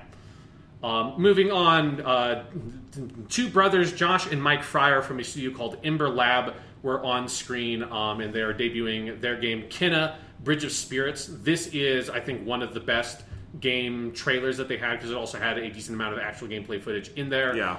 It has some Studio Laika or Avatar: The Last Airbender kind of vibes to it. Very cool, sort of seemed like a 3D platformer kind of thing. That also had these cool little fuzzball thingies. There were a couple of shots that looked almost like Pikmin-esque with how he was commanding the fuzzballs to go solve like puzzles. Like really, really sharp looking game, a really nice density to the like foliage and stuff, but really clean character models. And it is coming out holiday 2020. It is a cross-gen game. It was later confirmed. It is PS4, PS5, and PC. That game seemed fucking cool. It looked really good. Yeah. Of all the like sort of indie-esque sort of things we saw, this is the only one that made an impression on me. So yeah, it just definitely was one of the notable games. Next up, you got a quick trailer for what I'm guessing is like a Night in the Woods style sort of 2D adventure game called Goodbye Volcano High. That stars a bunch of dinosaur teens having dinosaur teen drama. I like that they're all apparently in a band together. It's coming out 2021. I did not care. I like the vibe of the trailer. It's another example of like, it's one thing that I liked about having the indies here is that Sony had moved so far away from its early PS4, like we're like giving a lot of time to indie games at our big shows, that it's nice for the PS5 to like kind of reaffirm that commitment to like getting indies on the platform and supporting them and getting them the exposure for a game like this that normally would just go completely under the radar. Sure, I just, I wanted to see more like stuff that like specifically the PS5 can do. Sure. And this was a period of the show where there wasn't a lot of that, so that's fine. Yeah, fair enough. And then Goodbye Volcano High is being made by a studio called Co-op. One thing that seemed interesting is, I don't know if this is going to be what the game is about, but I felt like the ending of the trailer implied that the game is going to like run up to the meteor like dinosaur extinction or something. There's like a shooting star, a very big shooting star in the sky at the end of the trailer when they're burning the book, their like yearbook, and it says Goodbye Volcano High. That had a very ominous feeling to me. That's like, if this is a teen drama about like gay teens in a like dino teens in a band that ends with the fucking extinction of the dinosaurs, that sounds like a good fucking game to me. It's like, you remember the show Dinosaurs? Yes. On the Disney Channel? It's the Jim Henson, so it was all dinosaur puppets, and that show famously ended with a finale where we didn't actually see the meteor hit and them all die, but it was coming and they were like huddled ready for death. Yes. Like, that show has a famously dark ending. It made me think of that. Yes. It was the exact thing that made me think, oh, it's like dinosaurs. Yes. Yeah. Next up, Lorne Lanning, an old school game dev, the guy who made the Oddworld games, was on screen. He is making a new Oddworld game, which has been a long time. It is a game called Oddworld Soulstorm. That seems like it's a direct sequel to... So Oddworld, you had Oddworld Abe's Odyssey, then the sequel, Oddworld Abe's Exodus. They were both PS1 games, and they did remasters of those on the PS4. And this seems like a direct sequel. You are playing as Abe. It has a lot of the same mechanics. It's the same, like, camera perspective. I think this game got announced a while ago as like a PC thing, but this is the first footage of the game I've actually seen. And I have like fond memories of playing Abe's Odyssey with a friend, but I like don't have a lot of distinct memories of the game. But I had like a sort of nostalgic response to seeing this trailer that was pretty cool. Although the best Oddworld game is Oddworld Stranger's Wrath, and they should make a sequel to that game because that game kicks ass. The dinosaurs finale is even darker than I remembered, because it's not about the meteor hitting them, it's about the corporation the dad works for fucking up so badly with like their environmental stuff that they cause an irreparable ice age that will kill them all, and a cloud covers the whole sky, and the show ends with the entire family, I was right, huddled together in their hut while snow falls, and the weather anchor saying like, this is it, we're all gonna die. And it fades out on the snow piling on their house. How the fuck did that get on TV? It's eerily similar to the ending of Son of Godzilla. Moving on. Shinji Mikami was on screen with a crazy, like, Civil War general grade chin beard. It was good. Like, man, you've been fucking doing some shit in quarantine, Shinji Mikami, because that is a hell of a beard you've gone for. To debut the gameplay trailer for Ghostwire Tokyo. This was the thing we got that like cinematic trailer for at Bethesda's E3 last year. There's like, it's like crazy ghost shit happening in Tokyo. A lot of character designs that are clearly pulled from like modern Japanese sort of like folk tales, not like of like Kuchisaki Onna stuff, like of like rumors about there's like this crazy woman with like a cut like face that has a face mask on, and if she'll ask you this question or whatever, and if you answer wrong she'll kill you. Like it had that sort of like modern Japanese horror vibe to it that seemed cool. It's a first-person game, which surprised me. It is like you're going around as... It seems like you are like a Buddhist monk or something, because he has prayer beads on one hand, and he's doing like Buddhist hand symbols and shooting like kanji characters at ghosts. It was a very quickly edited trailer, so it definitely, I would have liked to see, again, like a proper gameplay demonstration. This is what I would kill for like a 5-minute, like solid, like level kind of thing, because, I mean, it's Shinji Mikami, I will play it, but it looked so cool and distinctive, but it was so fast, it was really hard to tell what you were actually doing. Yeah. But it's still cool to have. Yeah, a very cool sort of like pitch for what the gameplay is, and it's coming 2021. And then I think later the PS blog confirmed that it is a timed PS5 exclusive, so it's like a console first for PS5. Next up, another indie game. This is from Super Brothers, that are best known for the mobile game Sword and Sorcery. That's like very stylized pixel art, kind of almost Atari looking game. This is a game that in a way similar to Chorves at the Xbox show, where it's like the logo treatment made it impossible to tell what the title of the game was. I had to look up later that it's called Jet the Far Shore. Jet spelled with 2 T's. It had like a very interesting sepia tone kind of aesthetic to it. I have no idea what the fuck the game is. It's like space stuff. I don't remember this. Yeah. It's coming out holiday 2020. Jet oh, right. They showed nothing of gameplay. That's why I don't remember it. Yeah. I mean, I don't know if it had nothing of gameplay or not, because I don't... Like, it seemed like the style of game that it might be narratively focused enough. Okay. That might be what the game... I mean, this certainly will be the art style that the game will go for. Next up, we got more footage of Godfall. This is the game published by Gearbox that is now famous for being the first game officially announced to be on the PS5. That was at the Game Awards thing. Only interesting thing about this game, because it looks like gibberish to me. It looks like someone was mad that the Two Human trilogy never happened. We only ever got the first Two Human game, because it looks so much like fucking Two Human. It is crazy. It had a very weird trailer where the whole game is like majestic techno fantasy, and the trailer had like this really like intense pumping kind of hip hop song to it. It seemed weird. Who knows? Whatever. Holiday 2020. So that game will presumably be a launch game. I imagine that game will probably be forgotten by time as one of the like, oh, remember that game was part of the launch lineup? Vaguely. Next up, another Annapurna published game. This is from the creators of Hyper Light Drifter, a very stylish 2D kind of Zelda-esque game on the PS4.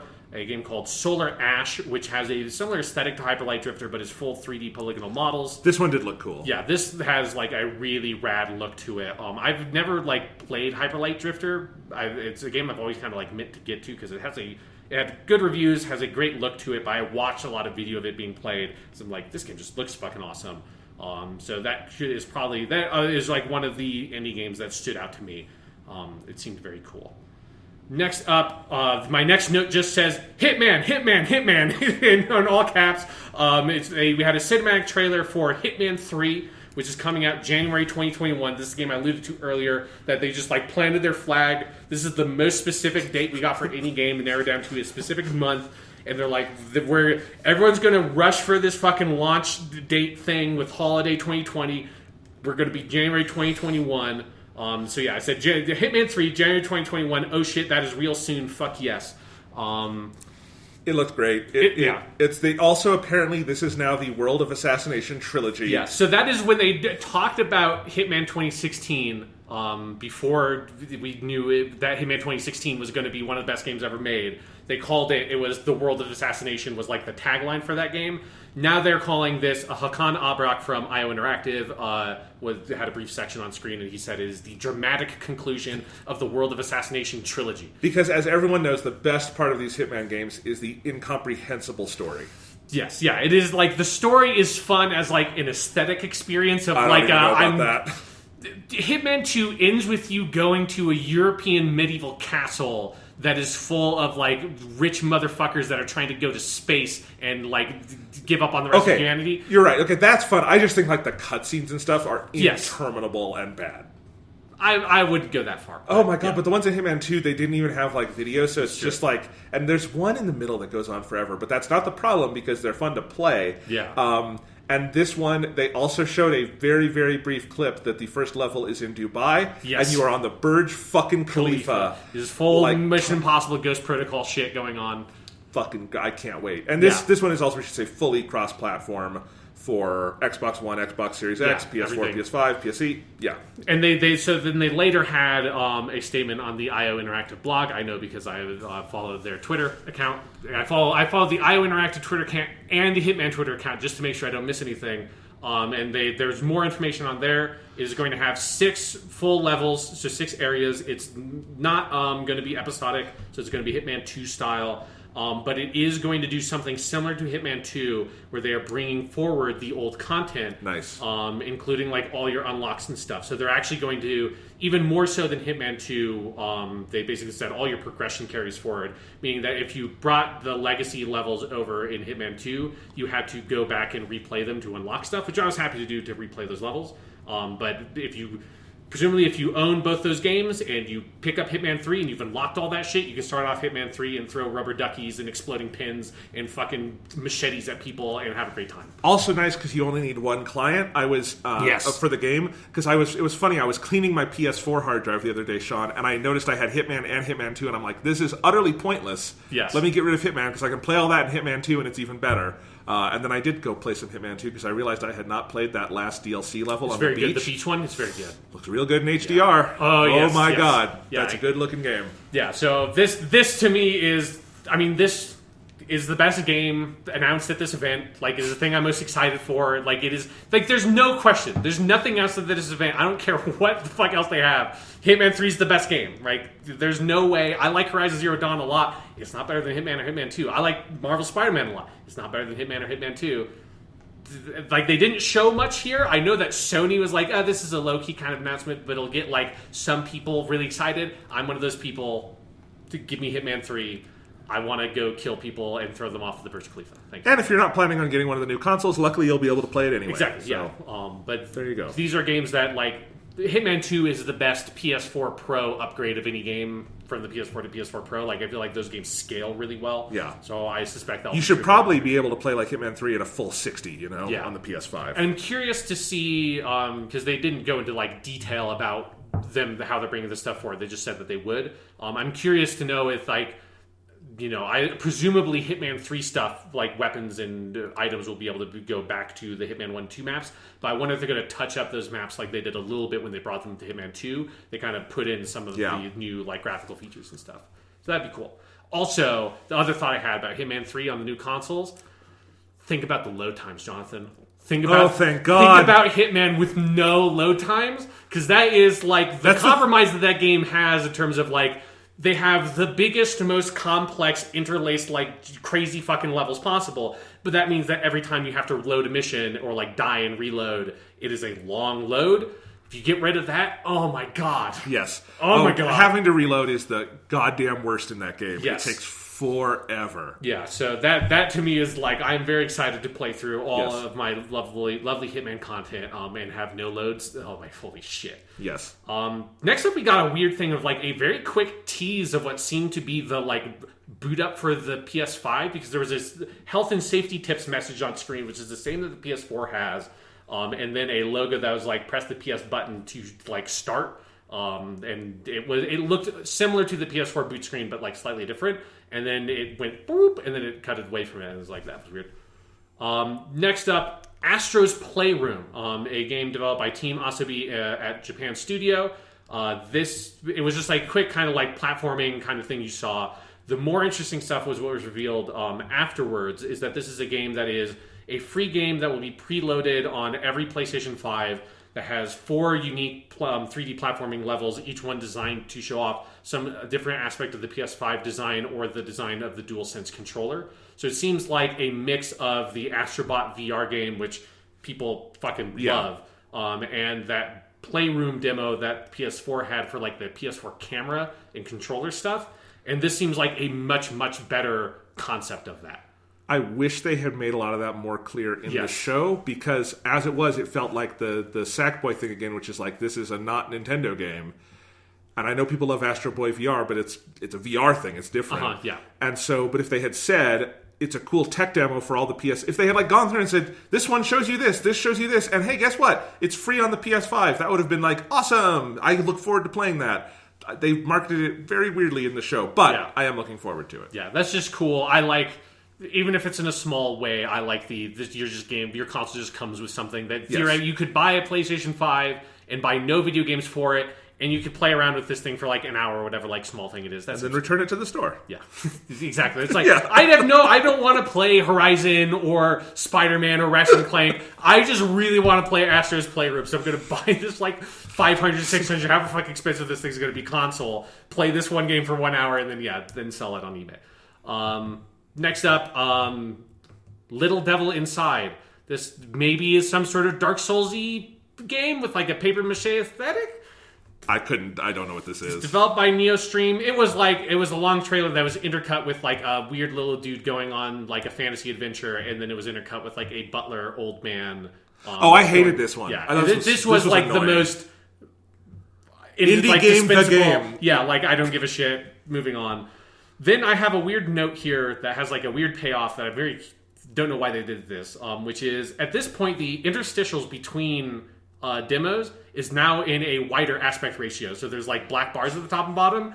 And I just made a note of it in my notes, and it was weird, and it'll come back up later, so I'm saying it here. Next up, Zion Williamson from the New Orleans Pelicans debuted footage for NBA 2K21, which had which felt like we pulled this from that was going to be at like the Xbox event, and then we threw it in the PlayStation event because every other talking head was on a black background and Zion Williamson was on a white background. It just felt like this footage was not made for this presentation. It also had the gameplay footage had a little note like disclaimer in it that was not on any other footage. It said actual PlayStation 5 pre-alpha NBA 2K21 footage. And it was a dude on a basketball court that had, like, maybe there's, like, ray tracing reflections on the shiny court. I don't know. He dunked. And then the only thing I liked about it was there was a very tight close-up on the video game Zion Williamson's face. And he was very sweaty. And it made me think about, like, 2005, 2006 sports games where when we went to 360 PS3, like, one of the major things were, like, we can make our, like, fluid dynamics on character models is a thing that's feasible now. So everybody's just, like, impossibly sweaty in every fucking game. If you look at footage of like Fight Night Round 3 on Xbox 360, it's just gross and how moist everybody is. And it was like the sweatiest video game man I've ever seen. So I just made a note that said, "Sweaty boys are back a baby. Fall 2020 next gen dunks." I'll just leave it at that. Yep. Then I have a note that says, "Still ultra widescreen on transitions." That's weird. Then we had what is one of the strangest and I think more memorable trailers at the whole show, which was for Bug Snacks, an indie game from the studio that made Octodad, the Dadliest Catch, which started with a little strawberry with eyes that ran around. And these are my notes. This just says, that strawberry is alive and has eyes and says, "Strawbee. Is this some media molecule shit? ? A talking Australian walrus just ate that strawberry and is now turning into a strawberry." From the creators of Octodad. Oh, that makes sense. And then there was a very funny song that played that just said "Bug Snacks" over and over.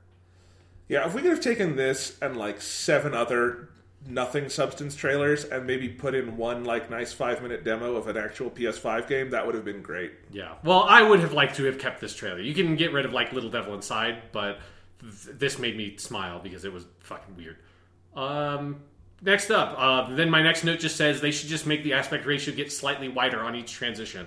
Because that would be funny, but that's not what they did. Because again, they're still just because all the trailers are normal 16:9, and then the transitions all of a sudden have black bars at the top and bottom, and it was very weird. Then Shuhei Yoshida popped up on screen to introduce a long rumored game that so long rumored that I couldn't tell if it was actually a thing that people were making or if just everyone wanted it so much they were just trying to will it into existence. But the Blue Point Games developed remake of Demon's Souls is a real thing. We got a trailer for it. It looks very cool. I am happy they're doing this because I would like to play Demon's Souls. This was 100% the thing that excited me most. Yeah. Because I played a little bit of Demon's Souls on my PS3 earlier this year last year when I really got into Dark Souls. But it doesn't have its online component anymore. Yes, yeah. It's locked to the PS3. It's never come out for any other platform. And I would really love to play it. And they're doing it. It's Blue Point, which is, other than FromSoft doing it themselves, is the people you would trust most with this, because they've done lots and lots of cool stuff, including probably most notably that Shadow of the Colossus remake.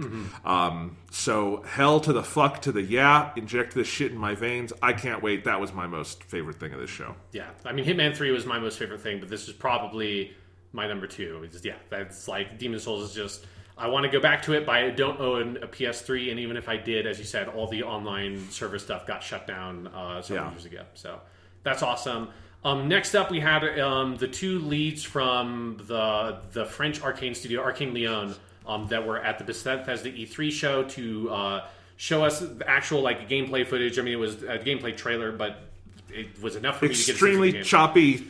If you've played the Dishonored games, it was in the Horizon category of I have the context for I get a very good sense of what this game is now. For Deathloop, so it is a Dishonored style game, more Dishonored style than I thought it was going to be. But it basically seems like it's a much more action-y focused Dishonored, and it is the kind of thing that honestly I wanted from Dishonored 2 was for them to find ways to make it so that once your stealth kind of stuff broke down in Dishonored, that it was more fun and varied to sort of engage with the combat. And that's very much what Deathloop looks like to me. Lots of really cool powers, more emphasis on first-person shooting than you got in Dishonored, which Dishonored very disincentivized the shooting stuff. This looks like it is kind of bringing that up to par with the stealth. But it is they so much, I think, signal to an audience that has played their other Arcane games that this is one of their Arcane games. That the trailer starts with footage of the dude jumping down from a rooftop, sneaking around on the streets, and then blink teleporting up to another rooftop, which is what you do every 3 minutes in Dishonored. So it is very signaling it's one of those, which I like Dishonored and Dishonored 2 a lot. And this looks like Dishonored, but more my shit in terms of the setting, which is cool. Most of the trailer was Saul Bass opening title artwork kind of stuff. Yes, it was gameplay, blowing people up, sliding around, throwing people off bridges with magic powers, intercut with their sort of James Bondy crazy it's very specific. Yeah. It's very Saul Bassy. I mean, it's like an Alfred Hitchcock opening, is what it looks like. Yeah. Which is some of the stuff we saw at E3 last year. The reason why I noted the wide aspect ratio thing before is that this is the only gameplay thing in trailer and everything that was showed with that wider aspect ratio, and it had bars at the top and bottom, and I'm like, why? That is weird.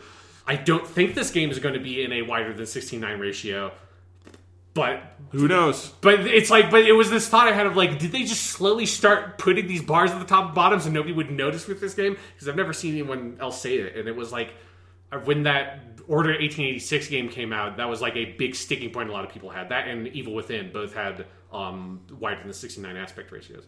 One thing to say about this game is that they then had a big PS blog post thing afterwards clarifying more of the weird dual assassin thing in the game, which was the thing that the trailer left most kind of question mark for me.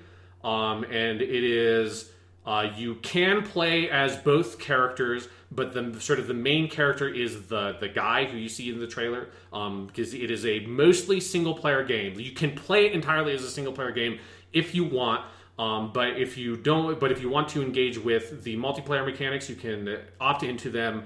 And there's a sort of Dark Souls style invasion mechanic where you can invade other people's worlds, or other people can invade your world. And when they do, they play as this other assassin, this woman who works for the people you're trying to kill.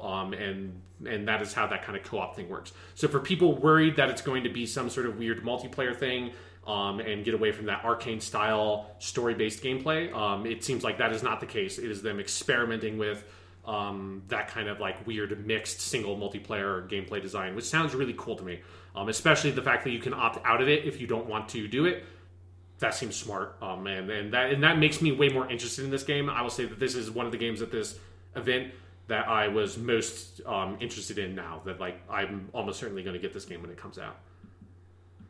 All right, next up, we had a game that has been long rumored, and my last comment on my notes here says for this game, the rumors were all real. Resident Evil 8, or Resident Evil Village, or Resident Evil 8 Village. I don't know how you're supposed to do the title. Resident Evil 8-age. Resident Evil 8-age, yes. Or Biohazard. I don't know how you do the Japanese title. Interestingly, the Japanese title treatment does... because I feel like it says Resident Evil 8 Village in some text, but I've never seen text that says Biohazard 8 Village. It's just Biohazard Village. Japanese, I like the way they fucking have like fucked up the titles in this franchise between the two regions in such a way they'll never be able to go back. Like we fixed it with Final Fantasy game numbering, but Resident Evil is still in this space where we changed the title and we're fucked forever.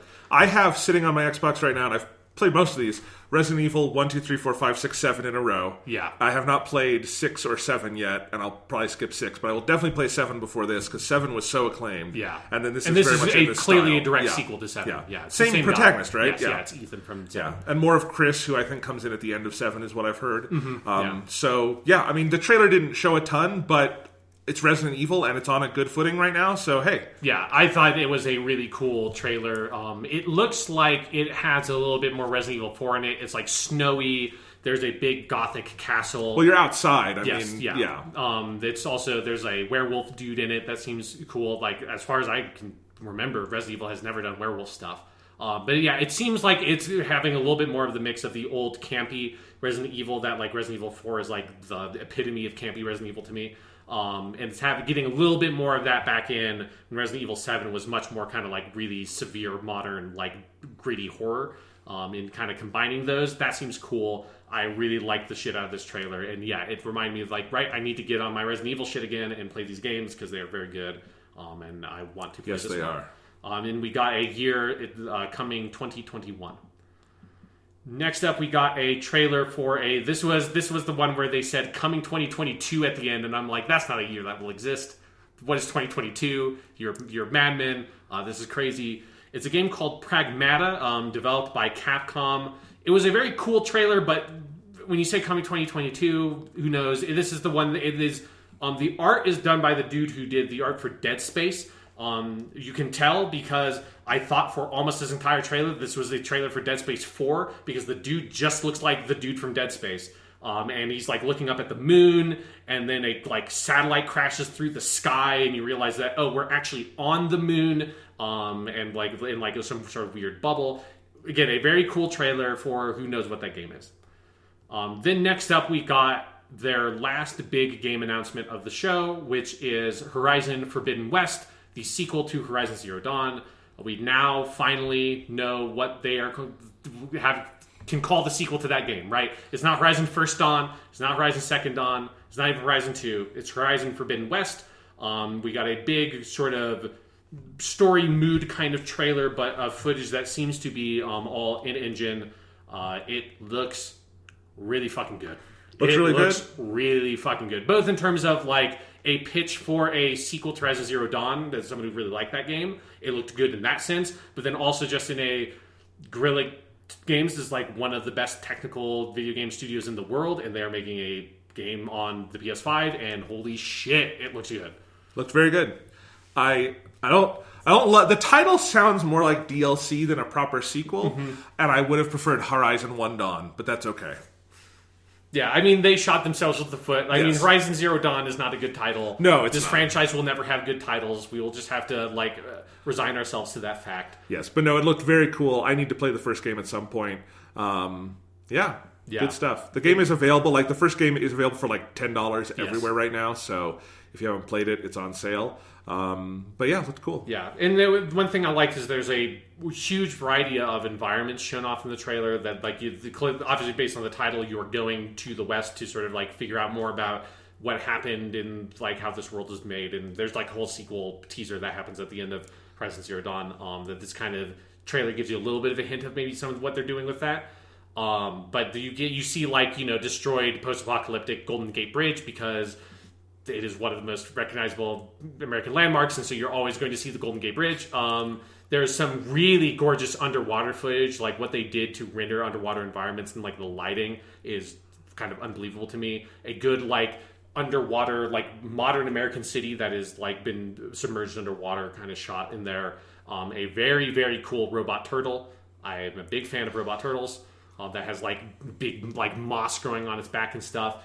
And then at the very end, you just get the people who did all the design work for the Lord of the Rings movies should get out their fucking lawyers for the robot Oliphants at the end, which are, obviously elephants are a thing, But it was very specifically the Oliphants from the Lord of the Rings movies, with like the same like 2 or like 4 tusks, with like little smaller tusks underneath, and like the big carriage thing wobbling on top, which is, you know, hey, you play as a lady who, with her main weapon is a bow and arrow. You're putting big giant robot Oliphants in it. I'm very excited to do some like crazy Legolas shit to them, but I thought it was very funny how much that was just, we are taking this monster design and making it a robot from Lord of the Rings. Yep. And that's basically it. For the games, they had a brief montage of different developers, and then they had a sort of like Columbo-esque one more thing style. You think we're out the door, and it's like, oh wait, there's one more thing. We've got a bunch of weird like black balls that look like caviar that then like move, like reveal in this big fucking weird CG space. The console design for the PlayStation 5, it is not just a rectangular box. It is mostly a rectangular box that has a disk drive jutting out the side of it on one end, and like weird for sort of forky bits. Is the same two-tone white-black design as the controller. They also announced a series of peripherals going along with it, with to match the design. So it has like a media remote. It has a new PlayStation camera for live streaming style stuff, and then also a multimedia remote, which I thought was the most quaint thing. It's like, oh yeah, I mean, sure, it makes sense you'd sell a new multimedia remote. They never sold a remote for PS4. Is what's did weird. They not? No, they never did. Not first party. There were third party ones that they like put their brand on. But it's funny because the PS3 remote was like the best remote for anything ever made, and they never did that for PS4.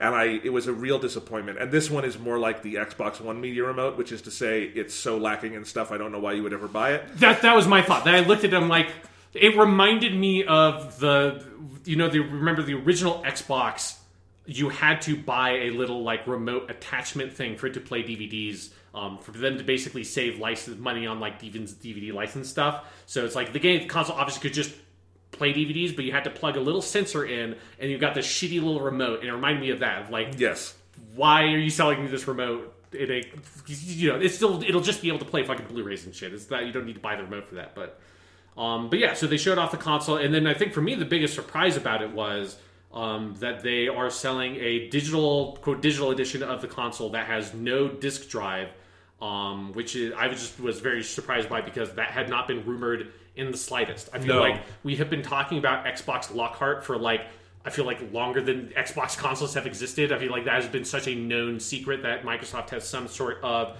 lower spec version of their machine targeting 1080p games. That presumably will be talked about at some point, because people are still insistent, like insiders are still insistent that thing is the thing that exists. But I had not heard hide nor tail of anything about a discless PlayStation 5, but there it is. So that's two things to break down. Let's start with the design and then maybe talk about those two things. Yeah. What do you think about it? I like it. It's like it's similar to the controller. It's like futuristic Mass Effect design. It is them like trying to really go out and kind of make a design that is striking and very like identifiable and unique. Like it's it's the kind of thing that's like, it looks cool, and I will forget like I will not care about what this console looks like after I own it for an hour. Right? Sure, right. And yeah, I like it. I think it looks cool. It's a very striking design. I particularly like the balance of white to black and that little hint of blue inside. It makes the design of the controller make more sense to me. Way more sense. When you look at them next to each other, it's a thing of like, okay, yes, like the aesthetic of the whole PS5 kind of works now. I wish they had announced them together in some way, because the controller is much more baffling if you don't have this. I have a couple of little worries about it. So it's because of how curved the sides are, you cannot use this thing at all without the stand. So presumably the stand will be packed in. If not, oh good God, they're dicks. But you have to have the stand. Like, it seems like it is mostly planned to be used vertically, but you can lay it horizontally. But to do so, you also need the stand, because you cannot just lie this thing flat. There's no flat edge to it. Yeah. Which hopefully will be fine. It's just a finicky thing that is like, it would be nice if there was a way you didn't have to like attach it to something, but whatever. I'm very curious for the breakdown, because you remember the Mark Cerny thing, he talked about he sort of teased that they had like a really like interesting new cooling solution that would be revealed in a breakdown. And I suspect that sort of curved design is a big part of like the airflow, because one other thing about it is that it basically has seemingly, because they had a very, as with all console design reveals, you have a very loving camera panning all around it, getting in every like crease and crevice, and it looks like it has vents all around the console. It's interesting. Both the PS5 and the Series X are built around their cooling system. Yes, because they are like way more advanced relative to the marketplace than most consoles are, so they have to find interesting ways to cool the system that most consoles have not had to worry about in that way. Because the Series X is doing that thing where it's a little tower and everything comes up out the top, and they can do it all up, and that makes it you can watch the Digital Foundry breakdown because they actually have played with the hardware, and it's really cool. I'd like to see that video about the PS5 as well, because Xbox, since the S, has been very good at being quiet. The PlayStation 4 Pro sounds like a jet engine no matter what you're doing. And it's always loud enough that I think something might be wrong, and then I remember, no, this is just the loudest console known to man. So I'm glad that they are seriously addressing that, because it's a serious flaw, I think, of the PS4 Pro. And the other main thing about the PS5, and I'm very fascinated to actually get a real sense of this rather than people doing the best to try to make comparisons, is it seems like it is a big console. Like so it's people trying to line up based on like the USB port or like the disc drive and get the best they can to make it like relative to other console sizes. I saw one next to the Series X, and it looks like significantly taller when they're both vertical. So I'm curious to see like what the actual dimensions of it are, how big it is, because it doesn't really matter to me that much, but I'm curious. It's like the different design philosophies, because these are like two of the most different looking consoles we have ever had on the marketplace. Like the PS, both like to each other and to their predecessors, right? Like the Series X is just in terms of like its shape design, it is a cube, not a rectangle. And then the PS5 seems much bigger and has like this curved airflow design to it with vents all around it. It's the kind of thing where I would like to see it next to something, because the Series X, because I've actually seen people hold it, and I have no worries about getting that in my entertainment center in either orientation. The PS5 is big enough that I really doubt I have the room to stand it up. And horizontal, I always want to make sure I have room for airflow. So I would love to see it just to know that. It's not, like you said, it's probably not a deal breaker or anything, but I'd like to see that. Here's my other thing, Sean, that this is something I've not seen a lot of people talking about. I want to know how the fuck the disk drive works. Because let me break this down for you, Sean. Because if you look at the disk drive on this thing, when it's standing up, it seems to make sense. So you have it on the right side of the console. Again, I'm talking about standing up. You have this side that juts out for the disk drive. And I assume you put in the disk with the data side facing the black console section, because that's where all the hardware is. Exactly, So if you do that, and that makes sense, because this is like with a PC tower, that's what you would assume you would do, is you would put the label facing the white part and the data side facing the black part. Okay. But now you put the console horizontal, and that would be so counterintuitive, because you would have to put it in with the label side down, which I have never seen on a device. So I suspect actually what it is that the standing version is the other way. Because, I mean, if you look at the digital version of the console, it is the same design just without the disk drive. So presumably with the disk drive, that would...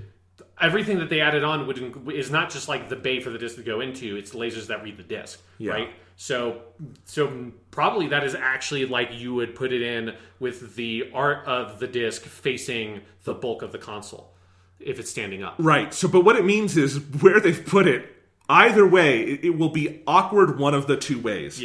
Which is a little weird, because like, for instance, I have like my Xbox Series X, I have it standing up at the moment because it came with the tower, and it's a really cool, looking thing. But it's pretty clear to me how you put the disc in either way, because it's just a normal console. The disc drive is at the bottom, and you just put it in, and there's no confusion. Same with, I've never stood up my PS4, but I guess you could. But going back to like the 360 and stuff, this stuff isn't usually confusing. But the PS5 has made it in such a way that in one of the two orientations, it will be counterintuitive. Not a deal breaker. That's not my point. It's Yeah. just fascinating to me that they picked a place where you will never be 100% sure how it's going in, and that's fine. I will say I think the digital version looks better because Yeah. it doesn't have that jut. Yeah. But I'm not going to get the digital version No. because I have way too many PS4 games on discs, and I'm going to use. I use my PS4 as my Blu-ray player. Like, Right. It is my multimedia center that I basically use. So yeah. So should we talk about that difference? Yeah, it's fascinating. It comes also on the back of. I don't think we ever talked about this on the podcast, but several months ago it was that kind of roundup of fiscal news about the previous fiscal year, and so lots of different game developers, studios like Nintendo, Sony, Microsoft, and then lots of publishers like EA, Activision. They all put out like their numbers and stuff in their talks with their board. And with that has come that this is basically the first time where the vast majority of video game developers and publishers are seeing over 50% of game sales are digital. Yeah. Which has been which puts into perspective how misguided the original Xbox One idea was. That was so leaning into digital games back then that it took this whole generation to get to the halfway point, that 50% of games. That means 50% of games, half of games are bought still on disc, half of games, roughly speaking, are bought digitally. But obviously those digital games see bigger gains for the platform holders. So Sony makes more money if you buy a game off of PSN. Microsoft makes more money if you buy a game off of the Microsoft Game Store. Yes. So they have incentives as platform holders to push people further to digital. So it makes sense to me, and obviously Microsoft already did this with the SAD version of the Xbox One, which again, SAD is Xbox One S all digital, which is the version of the Xbox One S that you got. So it's the direction the industry has been moving in. It was just, I had never, again, since there were no rumors about it, it just had never even occurred to me that they would make a console that didn't have the disc drive. It makes sense. You're not going to. I think the most this is going to be is probably a $50 difference, right? Like a 4K UHD player is, I think, like when I was looking at some numbers, it seems like that would cost them like $25 to put into the console.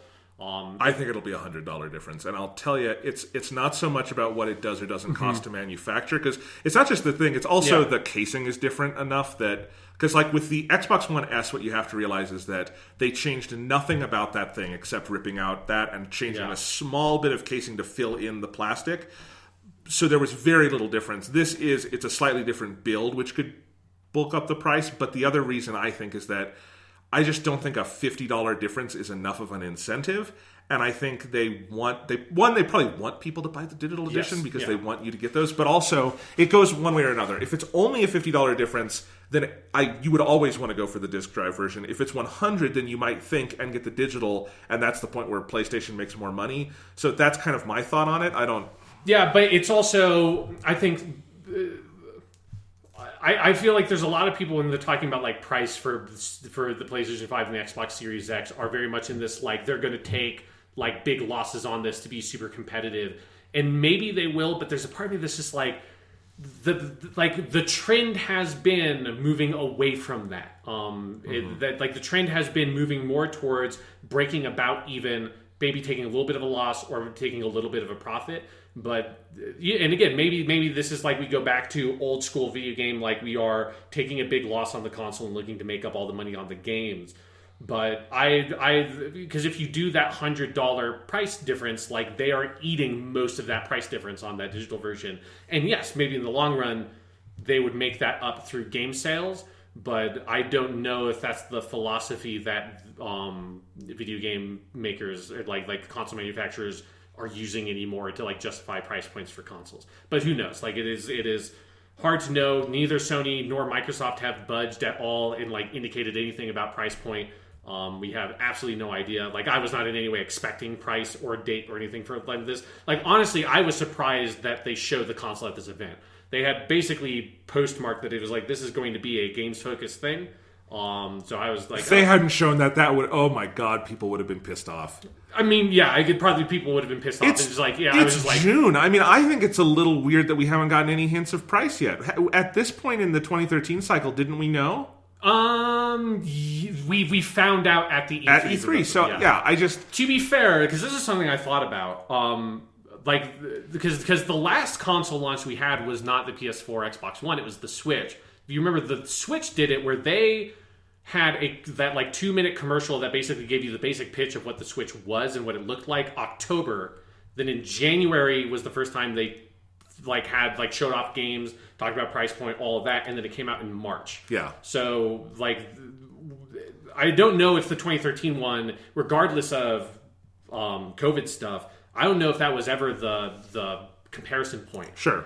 Because if you go by the relative to what the Switch did, we are still way ahead of schedule based on the amount of information they showed for that console. Sure. Yeah. So we'll see. I mean, is there anything else to say about the unit itself and what we've seen? It's a console.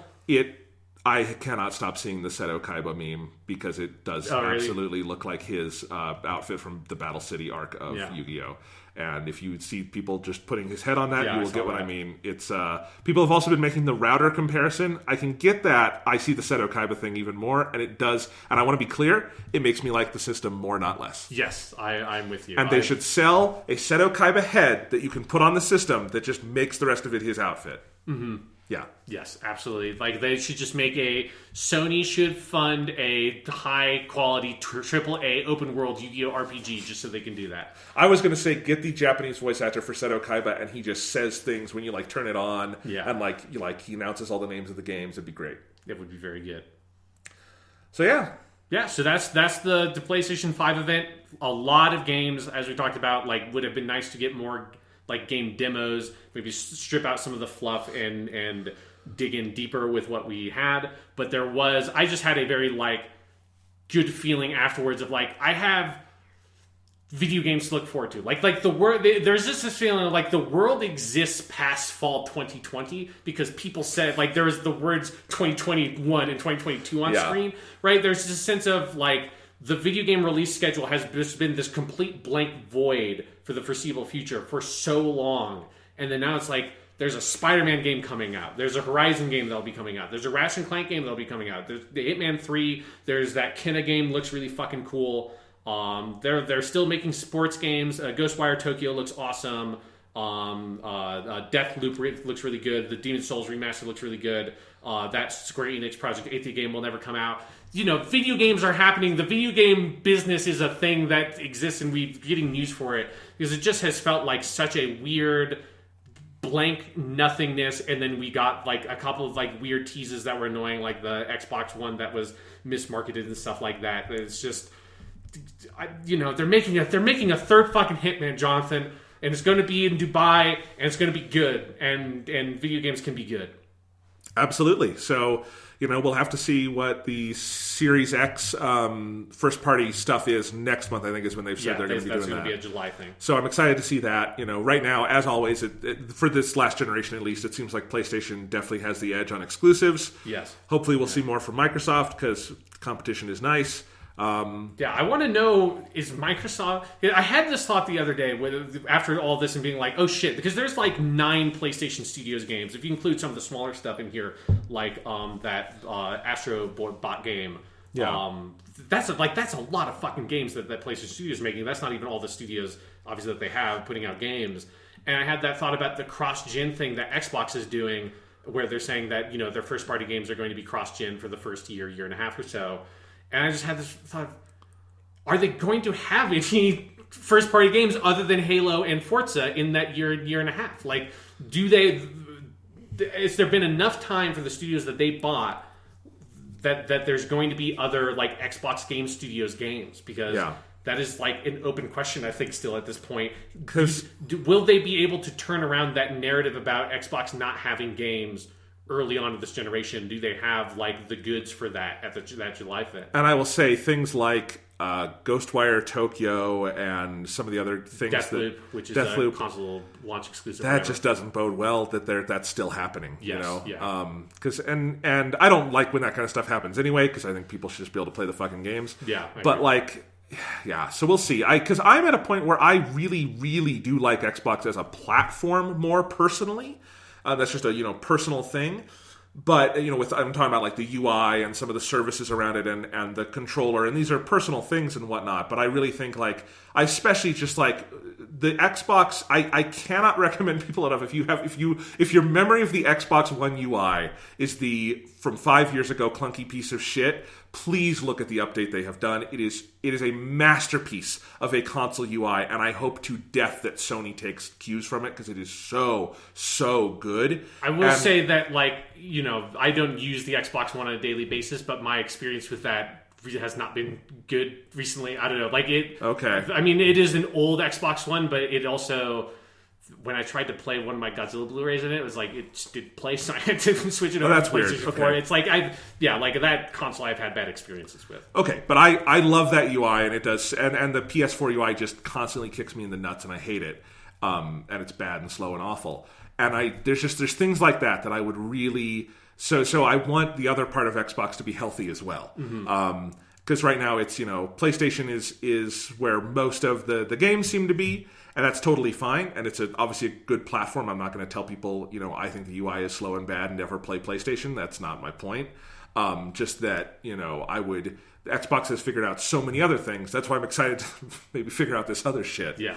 And I am looking forward to when we see the PS5 UI at some point. And I hope it is a nice, solid improvement. Because they never really did a major overhaul this generation. No, the biggest thing they added was the kind of guide thing on the left, which is fine but could be better.